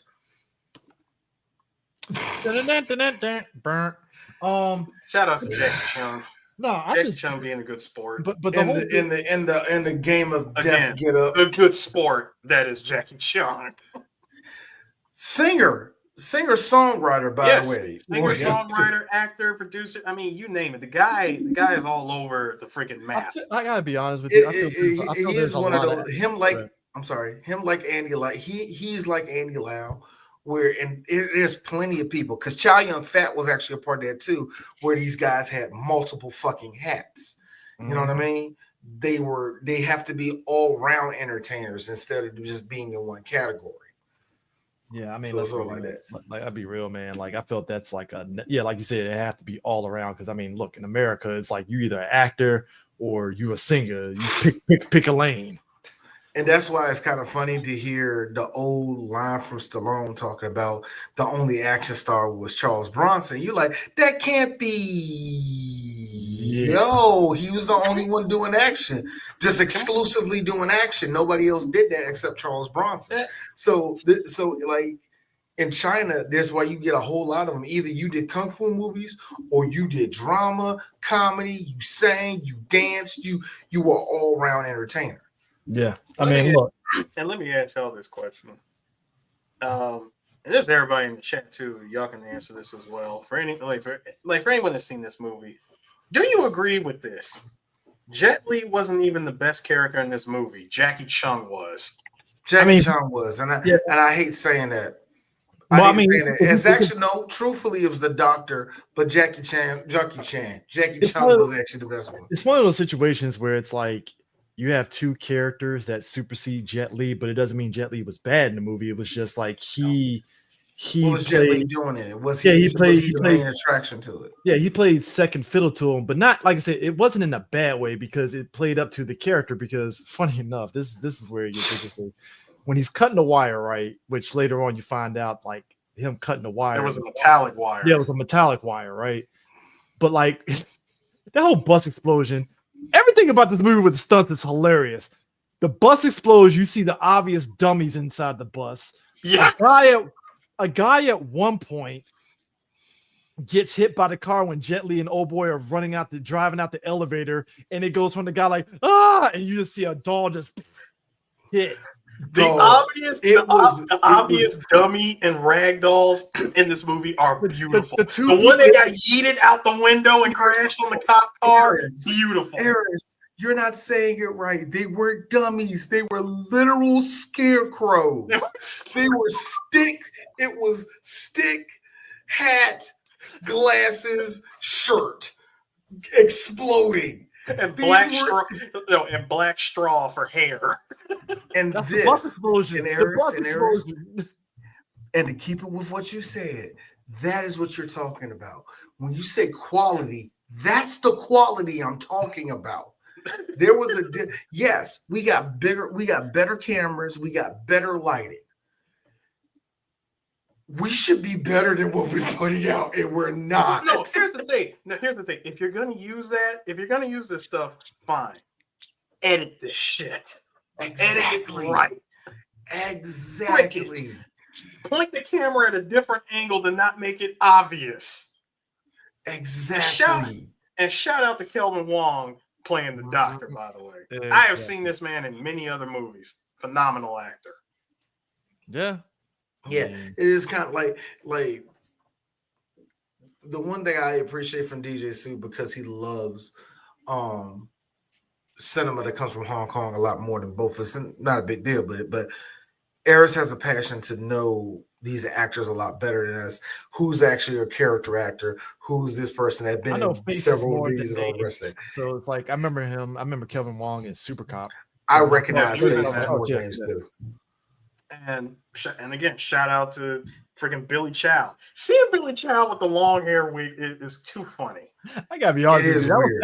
Billy Chow is like Billy Chow, Simon Yam, and a couple other people that are not coming to mind right now are people is like, I know you when I see your face. Oh, you know Eric Sang. Like, yeah, problematic ass Eric Sang.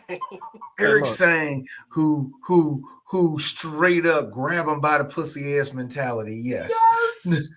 Hey, Billy Chow is the reason why Valerie Chow in this movie. No, Billy Chow is the reason why I loved Fist of Legend, because he played the most hard-line communist general ever. Like that is Fujita, bro. Like if you told me to show a picture of a communist soldier, I would put Billy Chow's character from Fist of Legend. It's like, well, there you go, right there. Oh, that's fight between him and Super Smash. I seen them edges. Yeah, Tyler Perry, eat your heart out, buddy. The fight between him and Jet Li at the end of Fist of Legend, chef's kiss. Shit was beautiful. Really good. Very good. Y'all want to know something funny? when you first see Billy Chow in this movie, I think they had to take a little page out of Die Hard too, because this man is over here practicing his kata in a full thong. I mean, he pulled. I mean, look, have you seen Billy Chow? He is a specimen, sir. No. He's No. He's just a really tall dude. I'm a tall guy myself. I'm a tall guy myself. I appreciate that.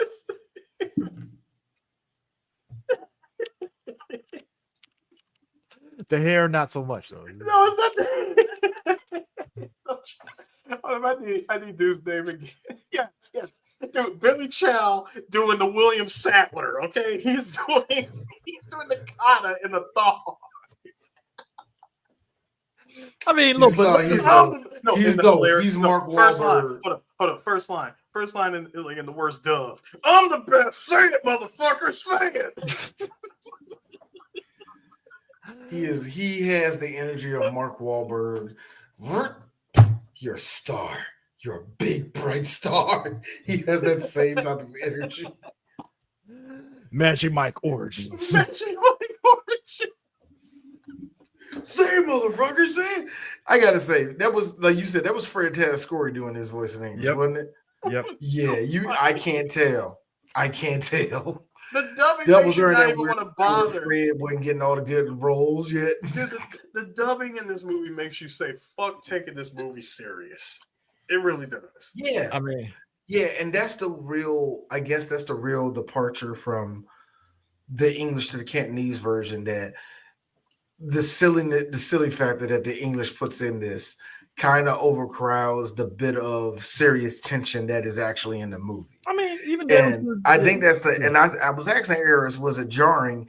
And you was like, it's just the lines, D. Really the fact that the doctor, he's like, it's not so much that it's still silly, it's still campy, it's still what it is. But the doctor never said no risk, no reward. I'm sorry, they never said nothing that corny, D. So I get that. Dude, that usual suspect ass, they're in traffic and he hears no risk, no reward ass shit. I was like laughing like again. I just love the scene because you see his ear physically twitch over. Perk the hell up. And again, D, and the second time he heard it, the reaction, turn around. It's you, son of a bitch. Son of a bitch. It's the quick son of a bitch. Again, Kurt. So when you went in there, did you say "Saul" 16 times to get yourself in the mood? Is that what you did? Like, no, seriously. I love Kurt Thorne. He's one of my favorite voice actors. Yes. And I just am amazed that he lowered himself to a D rating so he could do the voice of Jet Li in this movie. It's amazing to me. Also, that's what he was telling about the bomb and nobody believed him. Yeah, and so no, not even the bomb. It was more so, hey, I'm Frankie's bodyguard, all right? Yeah. And they were like, we just don't believe that you're his bodyguard, so we're going to need you to go ahead and head out that front door. I got to say, though, there's something... We're going to needlessly fuck with you for a while. There's something about 80s or 90s fashion where, like, all white suits, like what Jet Li had on, it still looks good, but, like, I don't know, all white suits to me, because you can get it dirty so easily, I'm just not really huge on wanting to own an all white suit kind of outfit like that too. That's the only apprehension I have with it. Plus, you gotta have to me, you gotta have a certain build to rock an all white outfit like that. Yeah. Like only certain people can pull it off. Jackie Chan pulls off wearing all white flawlessly. Jet Li also flawless. Like certain people of certain builds, when they wear all white, it looks good. Honestly, you can't be a fat person wearing all white. Sorry, I don't make the rules. I don't make the rules. You cannot. No. Just kiss my ass, man. I ain't talking about you, D. I'm just saying there's big, which is like, all right, cool, but then like you can't be DJ. Look, you can't be DJ Khaled size wearing all white. I'm sorry, like you just can't. Yeah, it's like a snowball. Like. For real, bro. I don't need to see, like, from a distance, I don't need to see this walking around. From a distance, you look like this, all right? With legs and arms. It's like somebody if you walk like this where you gotta swing both your arms like this, you should be wearing all white. No, I love it though because like his family dies and he's basically relegated to being a stunt double and stuff. He's like basically covering. No, see, according to the opening monologue here, after his family dies, he leaves. He leaves the force, disappears for 2 years. He just disappeared, and then he came back 2 years later, in Hong Kong, working as a bodyguard and stunt double for Frankie. That's true. Having probably the worst case of PTSD because my man said that for 2 years straight, I've never had a good night's sleep. I mean, that makes sense. I mean, that's yeah. I mean, think about it. Like, you cut the first off. Did you love how my man, when they hopped the fence, actually hit one of those mines and was like, I was like, hey, bro, like, first off, why would you move?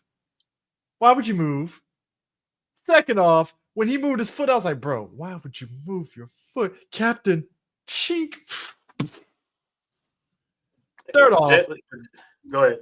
Third off, just that whole scene, it's like, of course his wife and kid is on the bus. What convenience that is. I mean, it makes sense. His wife's a teacher. She just happened to teach kids of super rich billionaires. I mean, why not? But just the moment. But why the school that's way out in the fucking open like that? Why not nothing that's like, in the gated?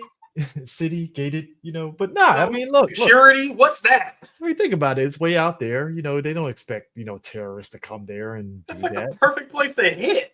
First off, that's us as the audience saying that. They didn't know that when they built the school. It's a lot of things they didn't know according to I mean, look, the people that made roll a bus up there. I mean, look, the people that made the Twin Towers didn't expect 2 planes to hit it. So, I mean, it's just.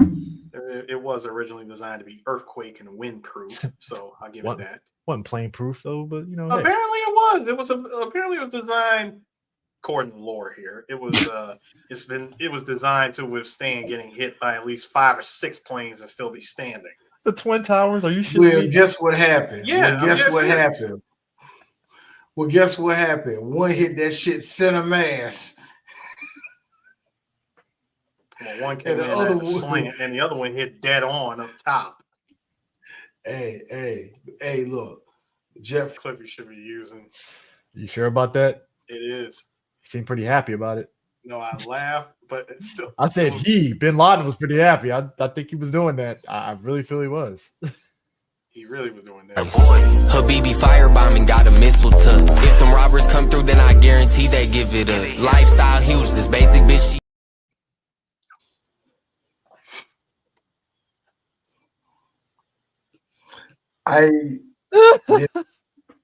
In my mind, I saw the dance, but what I heard was we're gonna put that on Punjabi MC. All right, that song is fire. Punjabi MC, I like how stop. Yeah. Oh, okay. Yeah. When it comes to wearing white, yeah, I'm not eating or drinking anything. Oh no, bro. You can't go to no cookouts wearing all white, bro. You might RIP. A ketchup stain is hitting that fucking shit. No, Chris. No, Chris. You gotta be smart. Okay. If you're gonna go to a cookout and shit, and you wanna wear all white, that's fine. You break out the poncho. Oh man. Here's the thing. Then dig in, my dog. I think it's more simple than that. You can eat in all white, but the second you decide to eat something that has barbecue sauce, you have already signed your fate. Okay. Hey, we're going to the club after this. Not with that barbecue saying on that shirt. No. We going to the club. I'm wearing all white. Hey, let me get one. Let me get a rib. Let me get a rib. Let me get a rib. A single rib. Going to the club. A drop. Going to a club after hours. Them floors. Wearing all white. Oh man. You got on the good shoes. Stacey Adams. Nigga trying to go to a strip club. Some white Stacey Adams. Smell like a barbecue. Now you smell like cocoa butter. You over there smell like hot frustration. Over there smell like Oh yeah, niggas smell Great like English. Michael Jordan. Smell like the Michael Jordan joint with KC Masterpiece. Hey, gentlemen, great line. Hey, gentlemen, the great English dub line here. You're not a lady, you're a bitch. Love that line. Fresh and Fit would be proud. Hey, you see that line? My man was fucking dirty macking on that cop's girlfriend and shit. Like, you want me to, get in the car? Which again, I had to look at her like, look, lady, he has a job, and you're mad that his beeper's going off because of work. Like that's the bar right there. That's what pissed you off.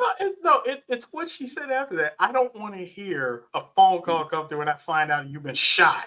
He knew what he signed up for. So you knew what you called. Like, look. That is. And apparently you knew the assignment too when you got with him. That's very real life because some women do tend to do that shit. Sometimes now, like, all right. Now, according to Letterboxd.com, one person gave the reviews stunts 89 out of 100. The sequence with the helicopter blades splitting people in half was just simply awesome. The movie always goes for the top and over it. Works both for it and against it. Bro, Corey Ewan doing all the fight choreography, fucking great. Love it. The narrative, 48 out of 100. Some of the characters were just obnoxiously annoying. A few too many what the fuck moments, and a very colorful villain, by the way. Yeah, you know what a what the fuck moment for me? My man took that helicopter and was just letting the chopper fly, literally just shooting out of it like.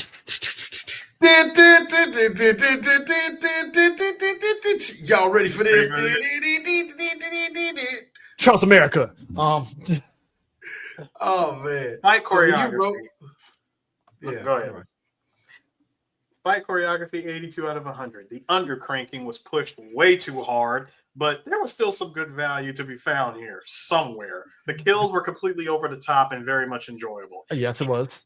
Enjoyment, 61 out of 100.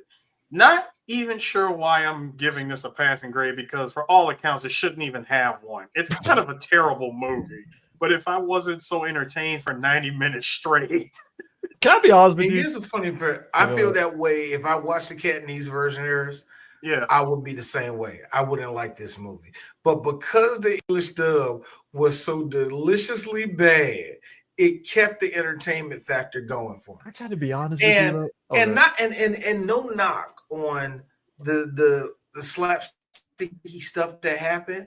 But because I had the English dub there to cushion that blow, it didn't piss me off. I guess. I'll be honest. The slapsticky stuff that happens is straight.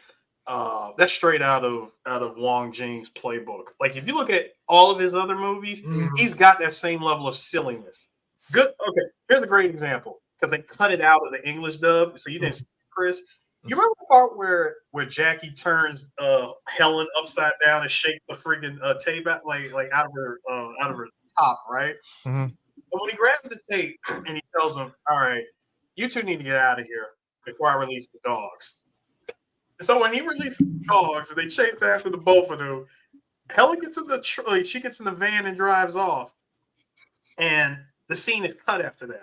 What they show in the Cantonese version, her cameraman actually makes it inside, and she's like, "I'm gonna find out who that guy is, and I'm gonna make sure I've ruined his life."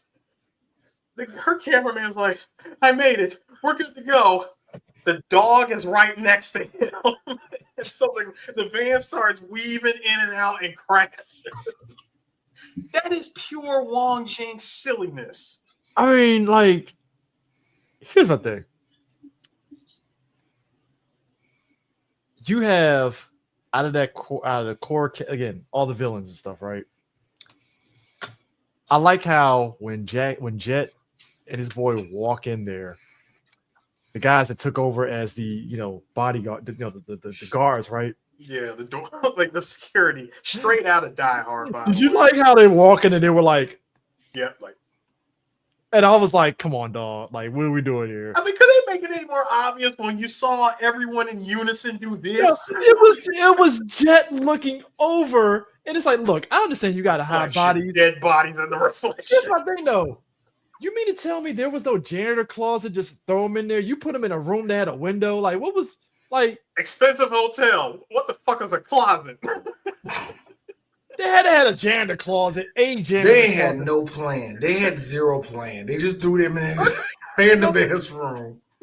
No, they literally threw them in the corner. They just They shoved them. really did.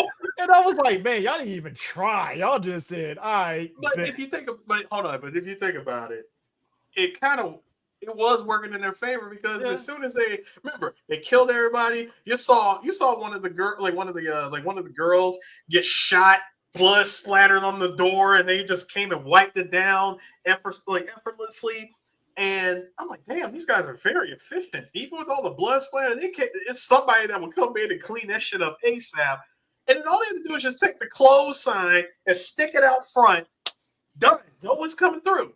Hey, man, my man was trying to stop Jet when he was outside. Like, hey, you can't do that. I'm like, you're trying to stop Jet Li from breaking rules. Yeah, good luck on that. Like, that's that. Like, why would you do that? Why? You might as well just do Willy Wonka. Stop. No, just do that. What? Just do that. We should have you arrested.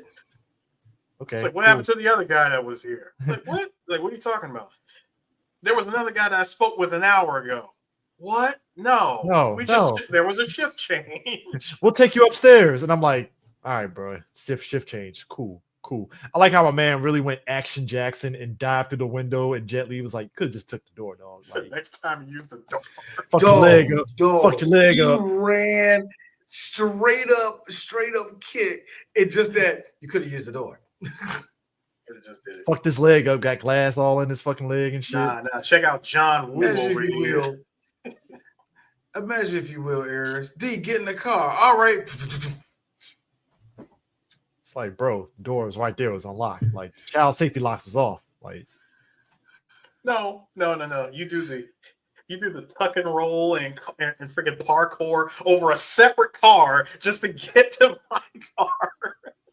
it's like, all right. The part that would get me, because my son saw that, and he was like, can you do that in real life? Like real life, son? No. He would have did that. He would have kicked it, fell down, and be in the Yamcha pose because he'd have broke his knee trying to drop kick a car window. First of all, you gotta love Hong Kong. You gotta love that good old Hong Kong breakaway glass. I mean, You gotta love that sugar glass. Sugar glass. You gotta love it. Sugar glass. unless you happen to be the poor, unfortunate, lucky person in a police story got thrown through real glass like Jackie Chan and the rest of the guys. And I'm like, wow. So y'all just said fuck sugar glass. Just One other thing, the car. This scene right here. that is the most smallest fucking car that could fit into an elevator. Bro, the durability on that thing, because number one, you got Jet shooting away at these guys. My man comes in with the what was it? Y'all know the M63 from Metal Gear Solid 3, the one where Snake goes, Yeah. he's just yelling and firing. My man, like you said, when John Woo hanging out the door. When he is unloading every bullet into this car, I was like, bro, he is hitting the engine 100 times, and that thing has not blown up. The car survived all of that. It wasn't until my man had the flamethrower, you know. Yeah, it wasn't until the flamethrower. But before all that, when Jet decided to use the car as a weapon, I had to bring this up to you guys because again, I'm watching the Cantonese dub. Y'all remember when I showed y'all that movie, The Avenging Quartet, with the car? With the four girls fighting over the scroll. And I said, yo, this basic stock ass sounding car, it's a Toyota, but it had the engine of a cartoon. They put that same stock ass car sound in this movie. Hey man, That is a Toyota Starlet. damn, that's some durable ass fucking Toyota.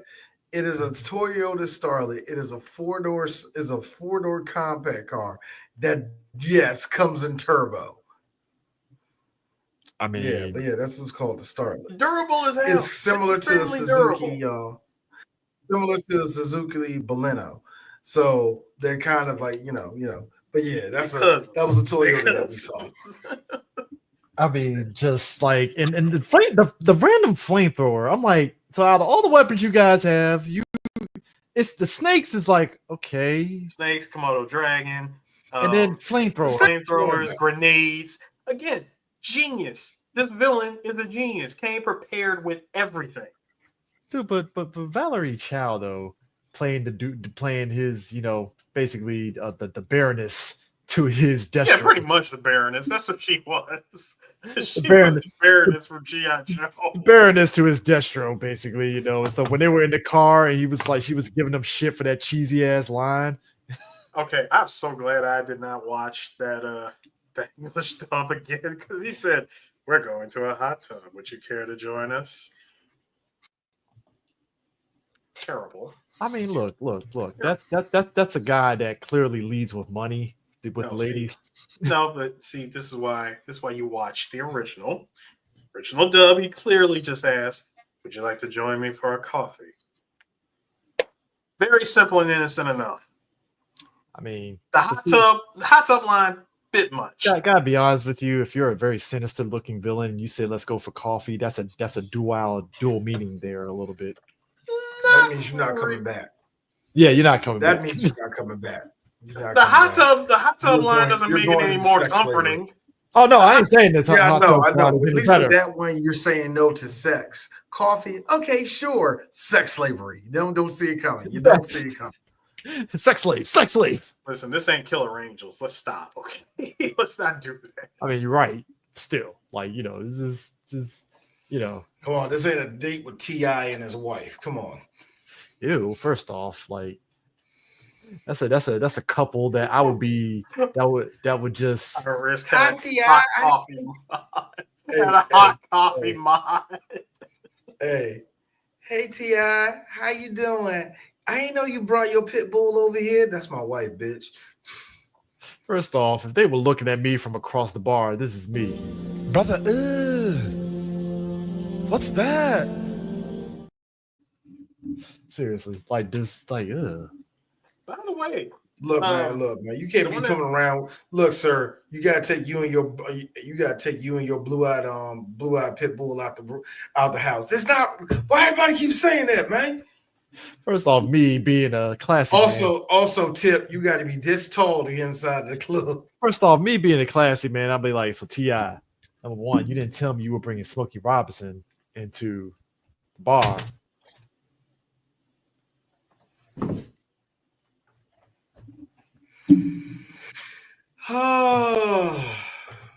So Charlie Young, who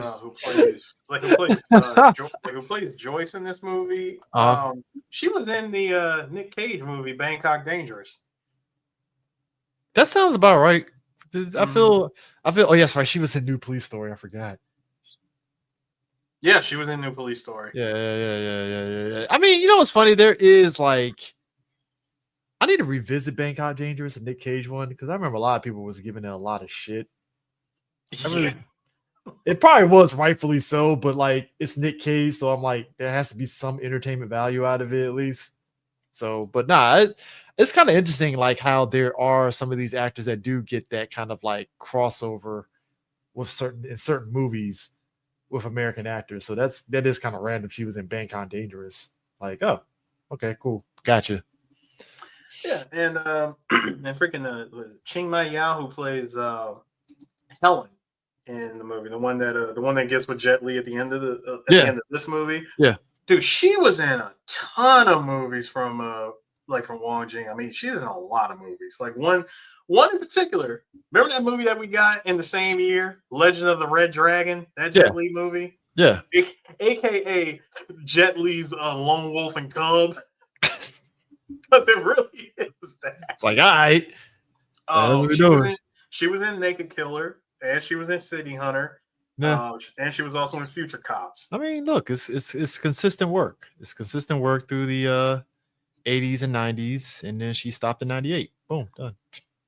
Nah, she really did.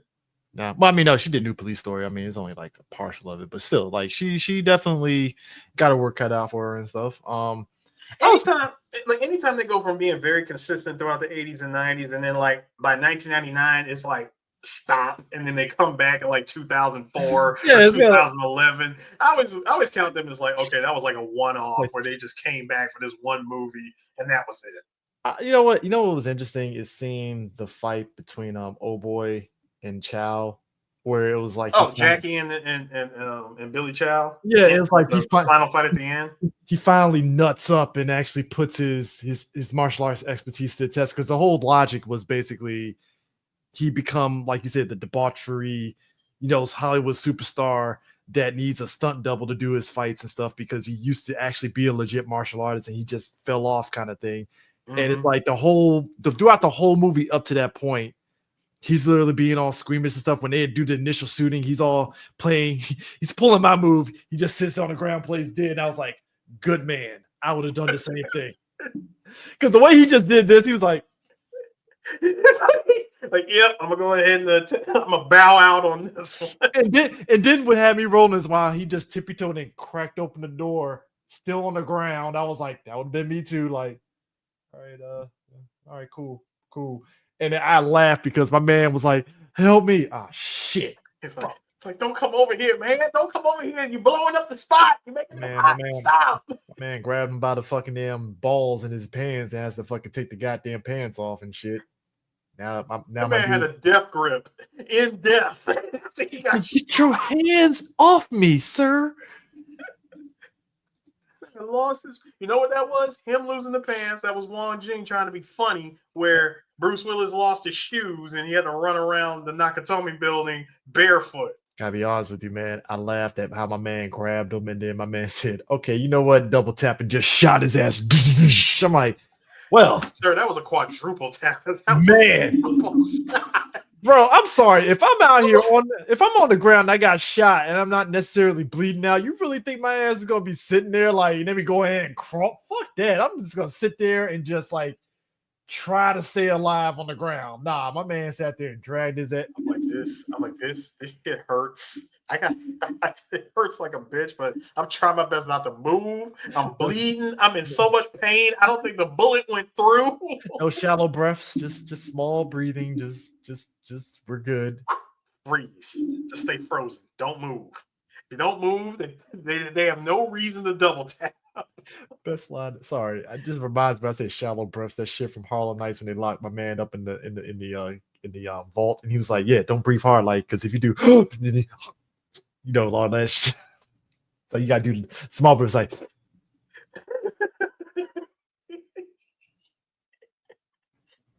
Yo, how about the fact that the movie couldn't afford to bring in a black guy, so they brought in an Indian dude. He had to play the hacker in the movie.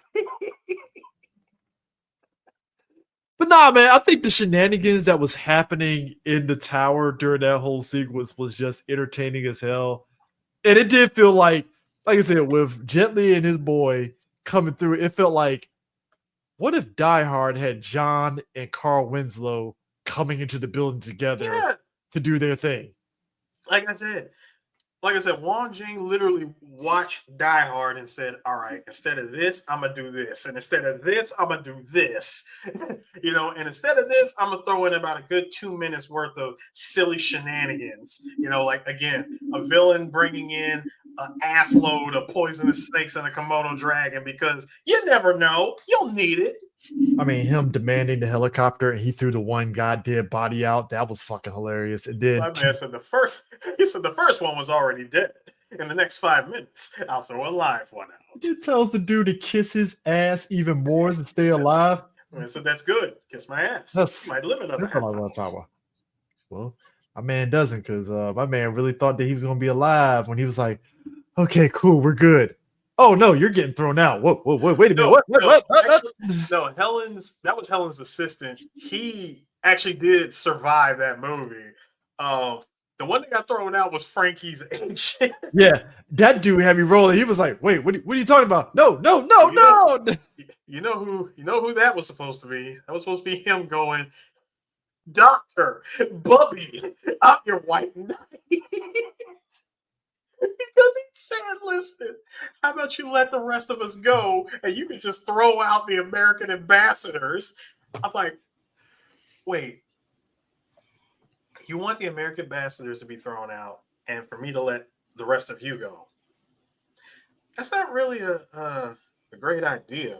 Gotta be honest. The ambassadors, they're actually more important to me. You, however, are not so much. But I will need your help with something.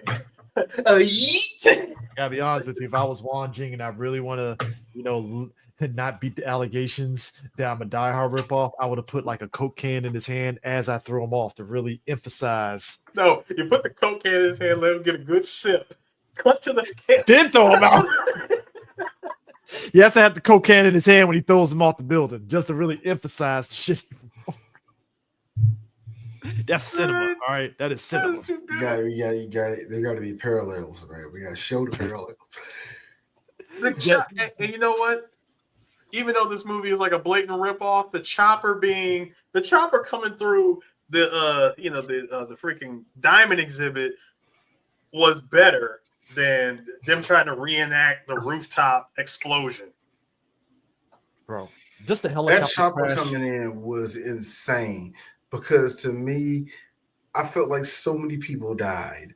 Yes, they did. That was like I felt like that was reckless. That was reckless. And the whole time I was looking at it, I was like, well, at least nobody got chopped in half. And then you saw that one dummy eat it. I was telling myself, well, everybody made it out. Nope. Hey, look. Well, the one actually, I think those were all of I think the ones that died were the doctor's his henchman.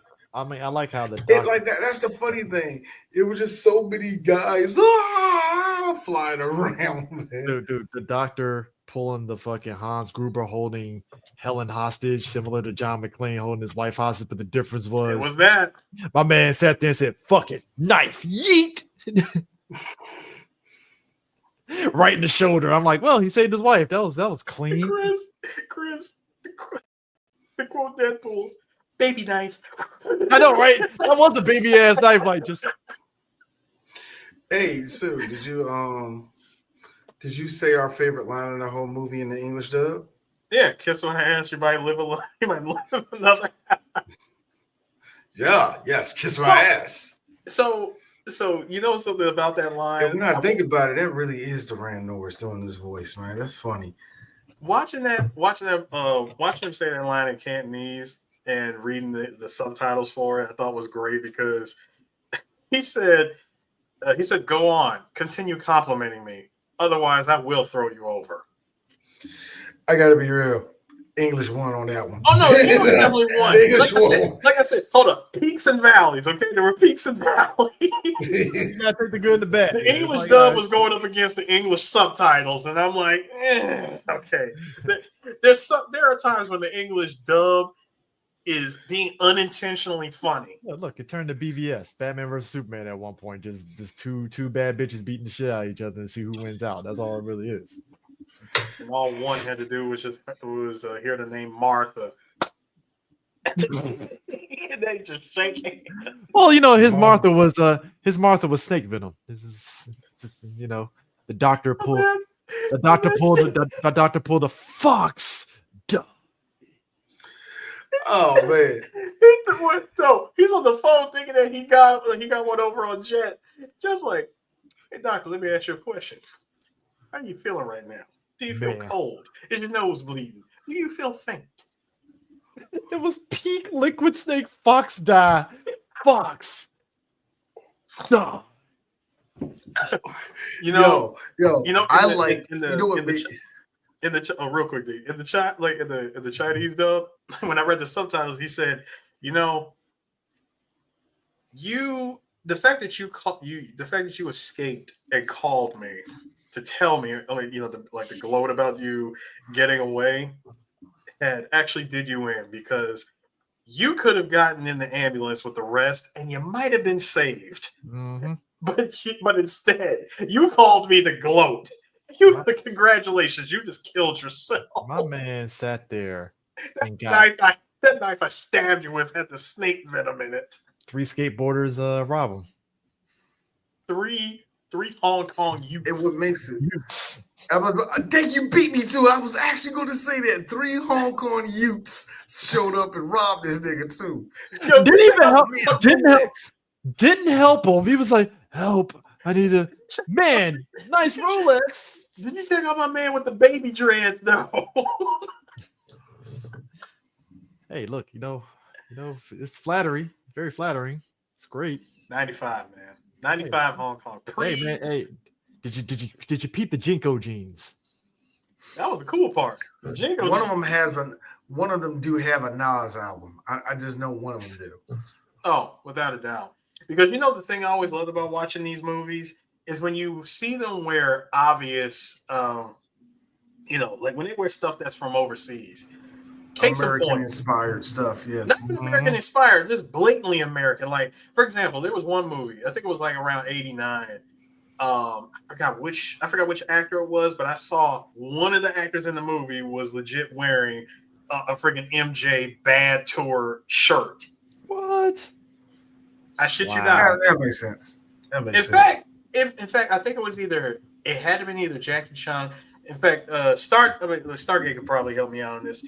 It was that one movie that had I want to say it was either Jackie Chan or Tony Leung. One of the actors, they were wearing an MJ history shirt throughout the whole movie. Wow. And I'm like, wow, way to not get sued because it's Hong Kong movies. Y'all get away with damn near everything. Ain't nobody checking. Ain't no corporation out here really press checking that shit. They really not checking because but at the same time though, when the movie ends, and I see this all the time in Hong Kong movies, they make sure. Yeah, thank you, Stargate. Yeah, it was Jackie. Ironically, he was the one wearing a freaking MJ history shirt.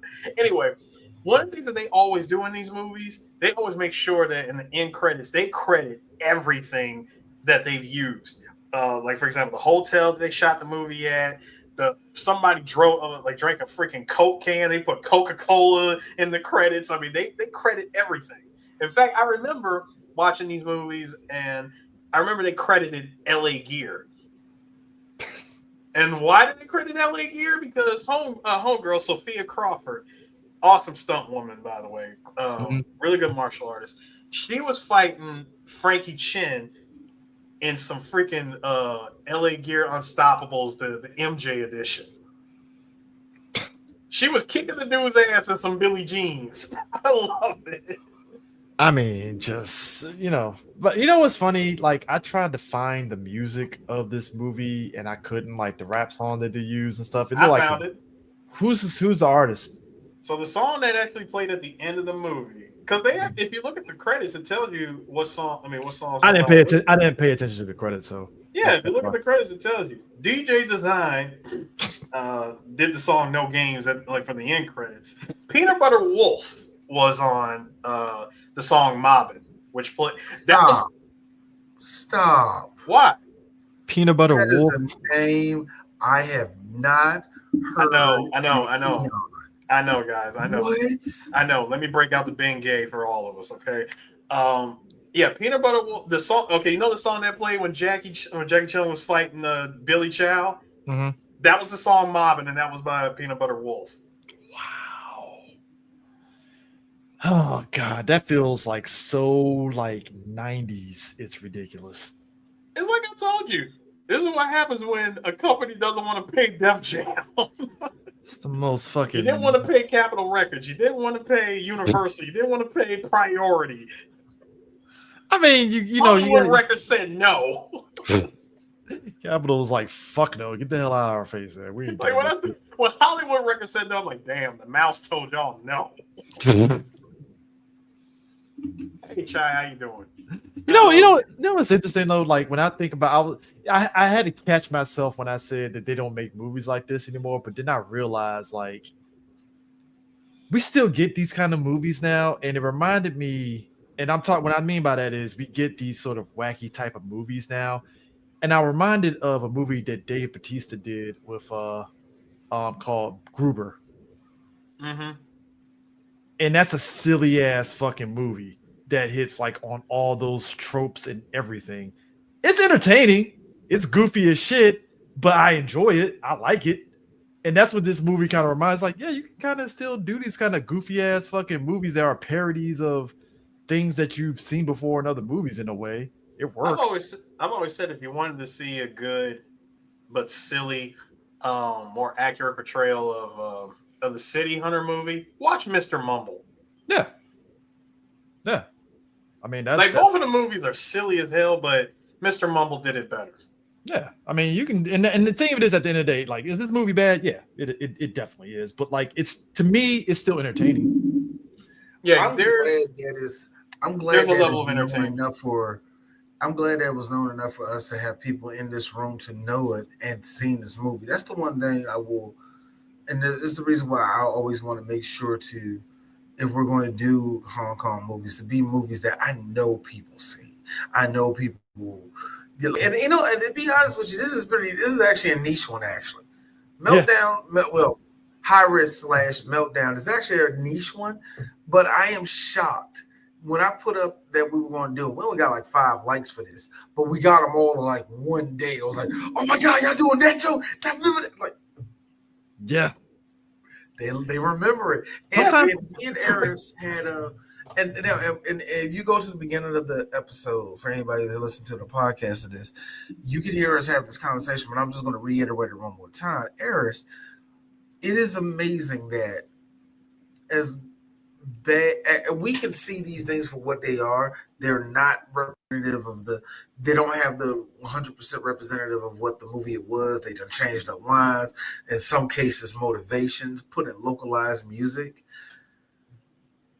I fucking miss that era, and not in the we need to go back, just the nostalgia of it all. Like, because we got to, the one thing about being millennials, we were blessed to see several things have a launching pad to become as big as they are now, and it is very interesting to see. Like I said, that whole little section of Hong Kong movies and anime, how we had to see them go through their growing pains to have releases that are fucking polished now. You know what I mean? So it is like I get nostalgic for it every now and then. I will say this: 16-year-old me misses that era. Like, I know what you're talking about. That aesthetic, that whole look and feel of watching these movies, as cut content as they were, and as much as they threw in all of the random as fuck hip hop music and all that shit. I mean, it was an era, okay? It was a time. It was a time. You had to be there. It was an era that you just had to be there to experience. Like, trying to experience it now. I mean, some people might jive with it. Most people won't. You know, most people put it this way. Like, I can't. 40-year-old me doesn't miss it. 16-year-old me does. Yeah, and here's the thing. It is not, and like I said, it's just crazy to me. But that being said, Eris, I'm saying this full chest, and I hope people really understand when I say this. We are not doing Black Mask. That is not happening. Why? So, we're not. I mean, if you said Black Mask 2, I will understand, because that's just a piece of shit. No. But like, Mad Chocolate with the timing. Hey, yo, Trey, listen to me. I need you to go on Blue Sky tonight. Go on Blue Sky tonight and find it. Take a picture of that thing. I want to see the CD.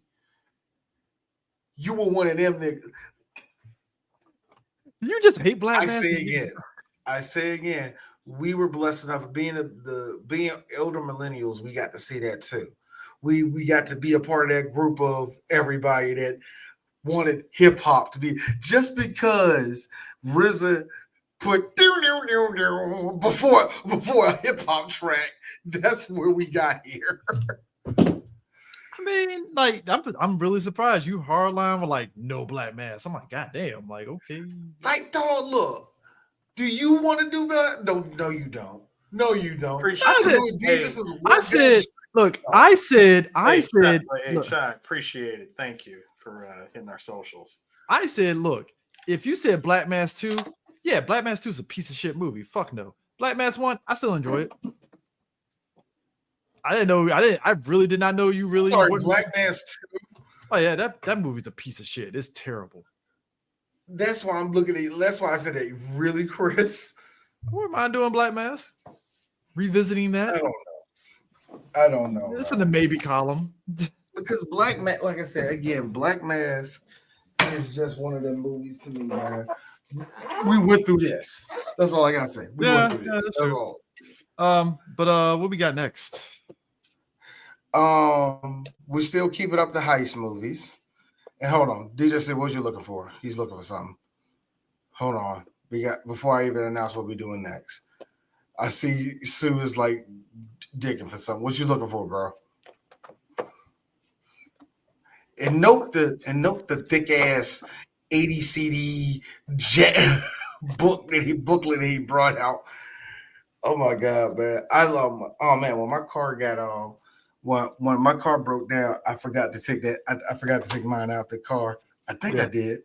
It might be somewhere in here, but I got the same one, just the CD book. You did not have this. You did not have the soundtrack, Sue. All right, so what the fuck are you looking for, nigga?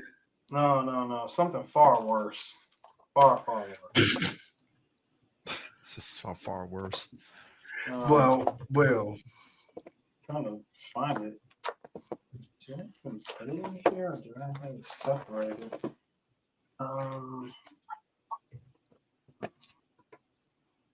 I like how we're both looking at this nigga, just staring at him, going through every blurry thing. I bet those like PS2. I bet those like PS2 games.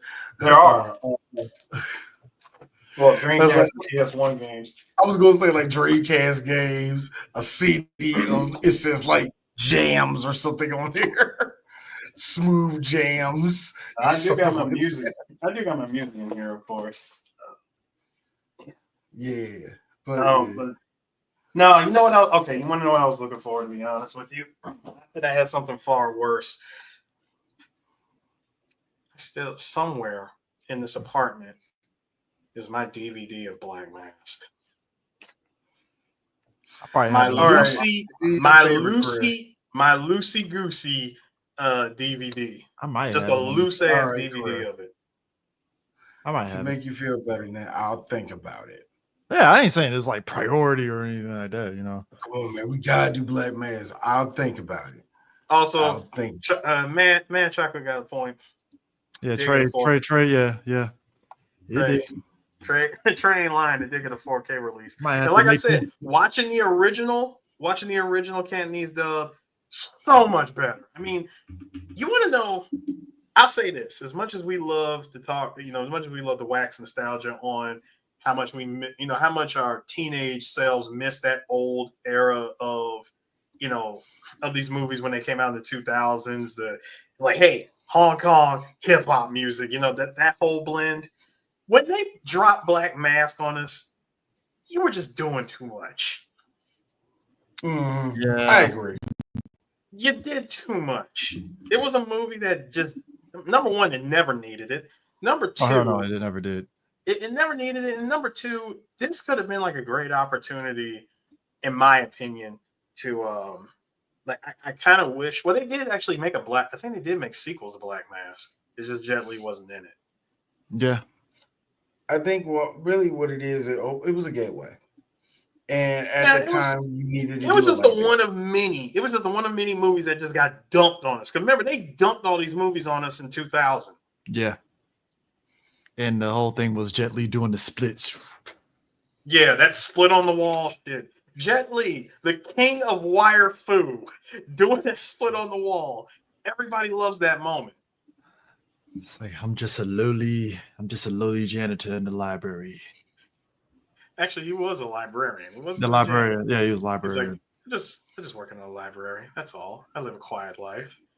Trey just told you. Check Blue Sky. I saw it. But because think about this.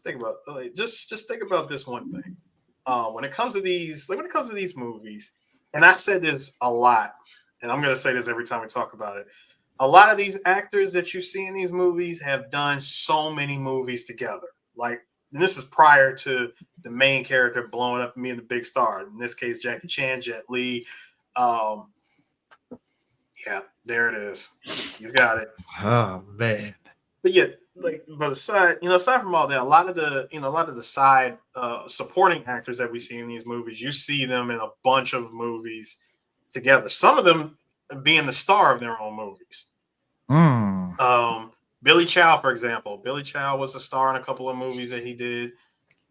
Jackie Chung, of course, been the star of plenty of movies. Probably one of my favorite movies of his that he did, where he plays a drug addict that's an artist, and as they always are, and gets into debt with the triads. He's got a pregnant girl, like a pregnant wife, and dude, listen.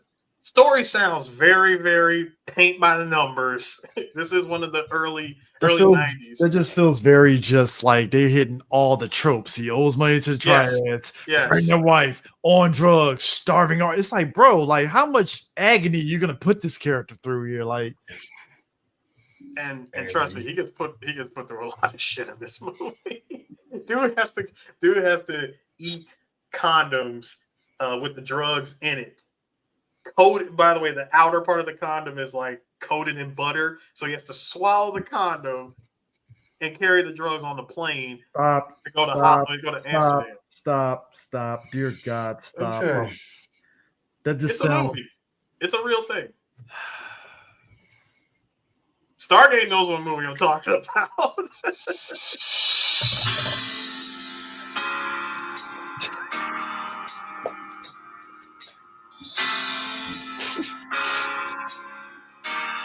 So our next movie.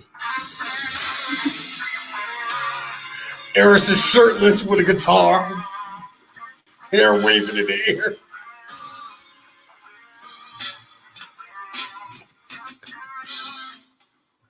No, I'm not gonna play the actual song. Don't play it, God. I like to get my 13 cents from YouTube if I can help it. The next movie that we're going to do, we're going back to LA. And we're going to talk about how 4 Black women are just trying to live their life. One has a brother that is murdered. The other one is held up at a robbery, lost her fucking job. The other one has a child that she's trying to take care of by herself.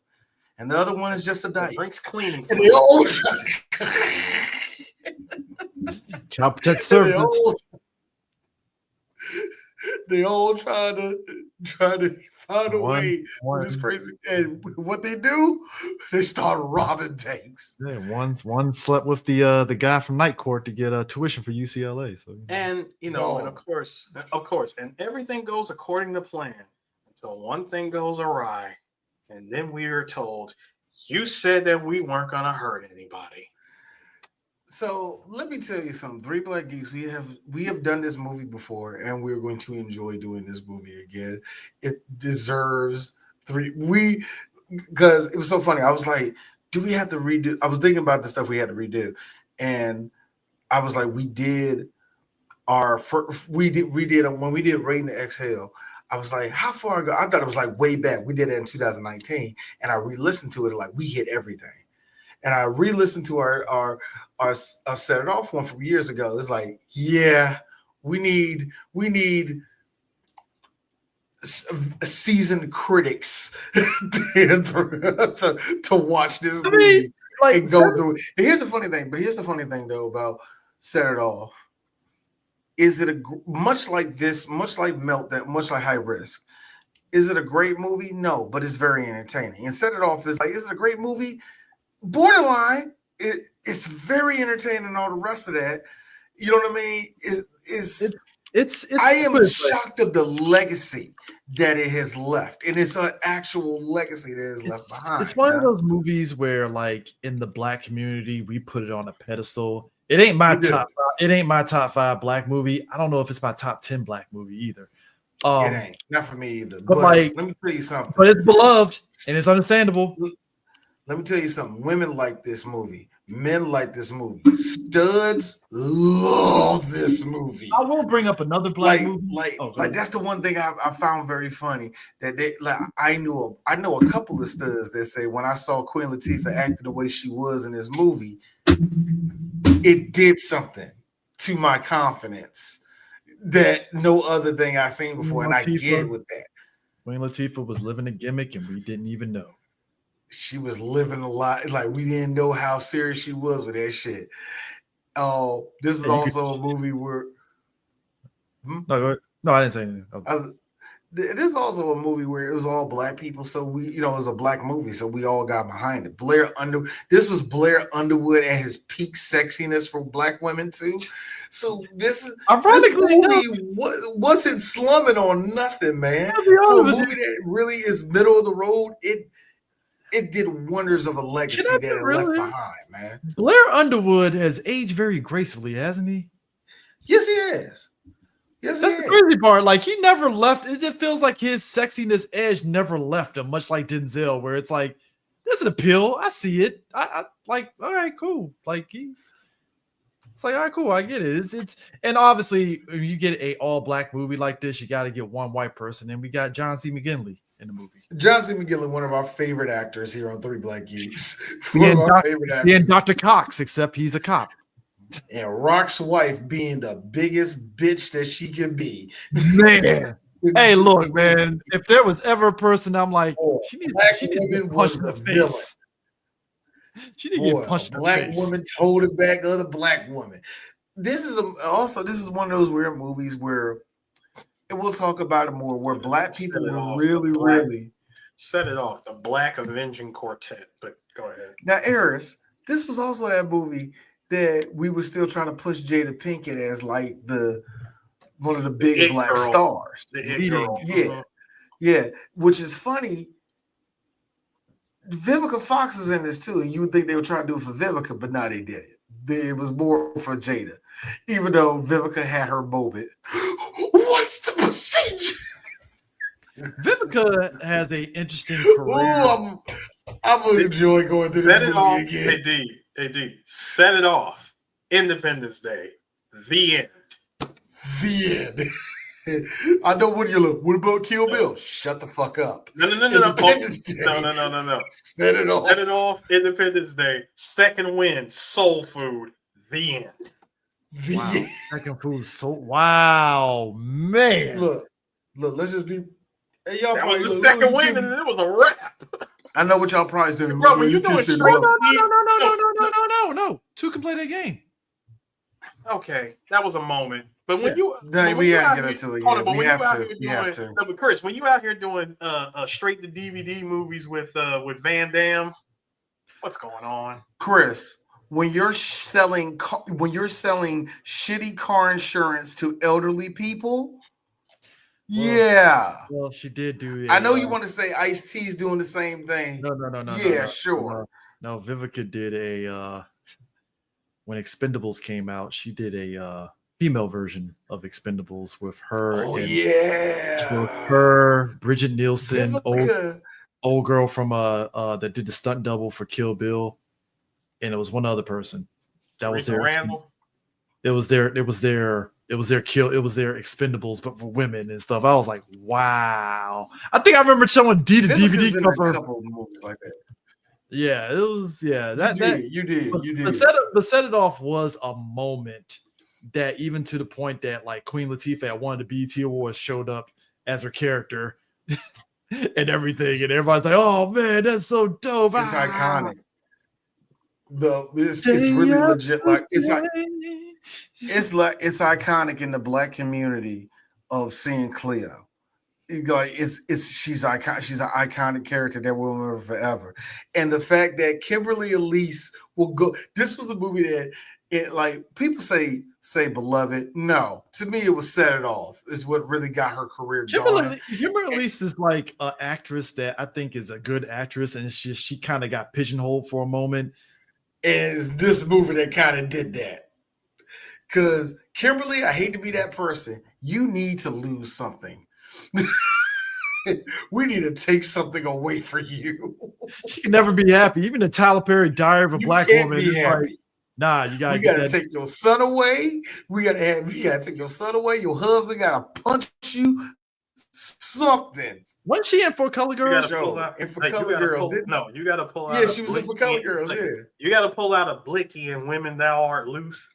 Man, hey, that was in a church, by the way. Nah, that was Diary of a Mad Black Woman. No, It was Women Thou Art Loose. She did it. Yeah, she. Oh yeah, you're right. I didn't Those see movies. Women Those movies kind of like that was them TD Jakes movies. What I'm saying, it's easy to get those two mixed up. So that, to be fair, they kind of bleed into each other. They kind of bleed each other. It's like, all right, because TD Jakes, they ain't do a cross up at this point. First off, TD Jakes is kind of like easy, Tyler. No, my movies are less shittier than you.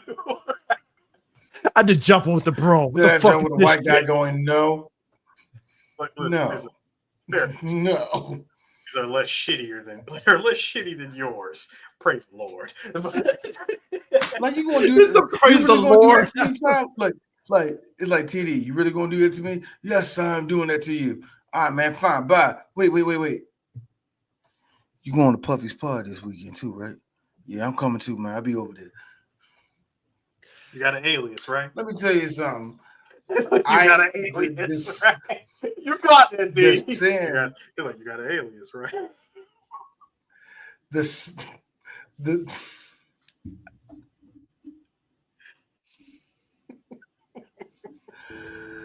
Next week, set it off. Y'all. Fair Next statement, week is set it off.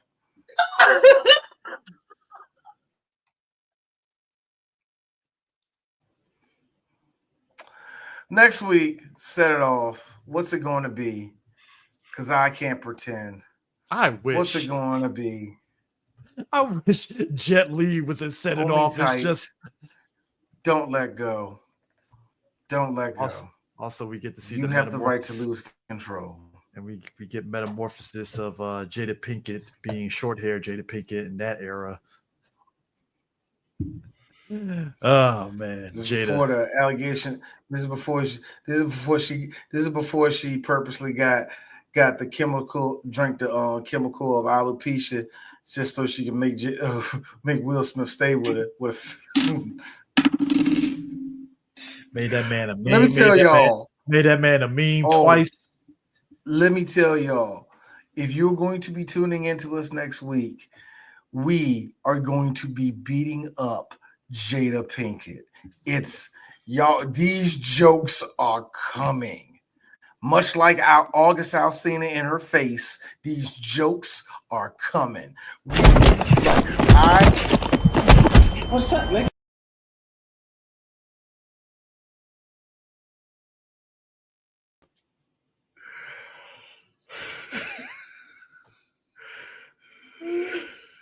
Hell's a coming. See, August on top of her. I'll be sure to check it out. I'll be sure to check it out. Super Smash. These jokes are going to be flying on her. Like I said, we got a movie with John C. McGinley. We have a movie with Vivica Fox doing overacting, and we have one of the greatest dykes in history, in movie history. And we also got, my man Rapey Reichenstein from fucking Players Club, Also, we have a baby doing this. A baby drunk something. Her baby cried funny. Like, yo, hold up. Drake Bleach, he cried. Bill's character, son. First off, look, no, save it for next week. Trump told that baby the COVID ain't going to be there because she drank the bleach. We're done. It increases your midichlorian count. Anyways, we're out. We see y'all next week, man. Good Lord, man. I hate this.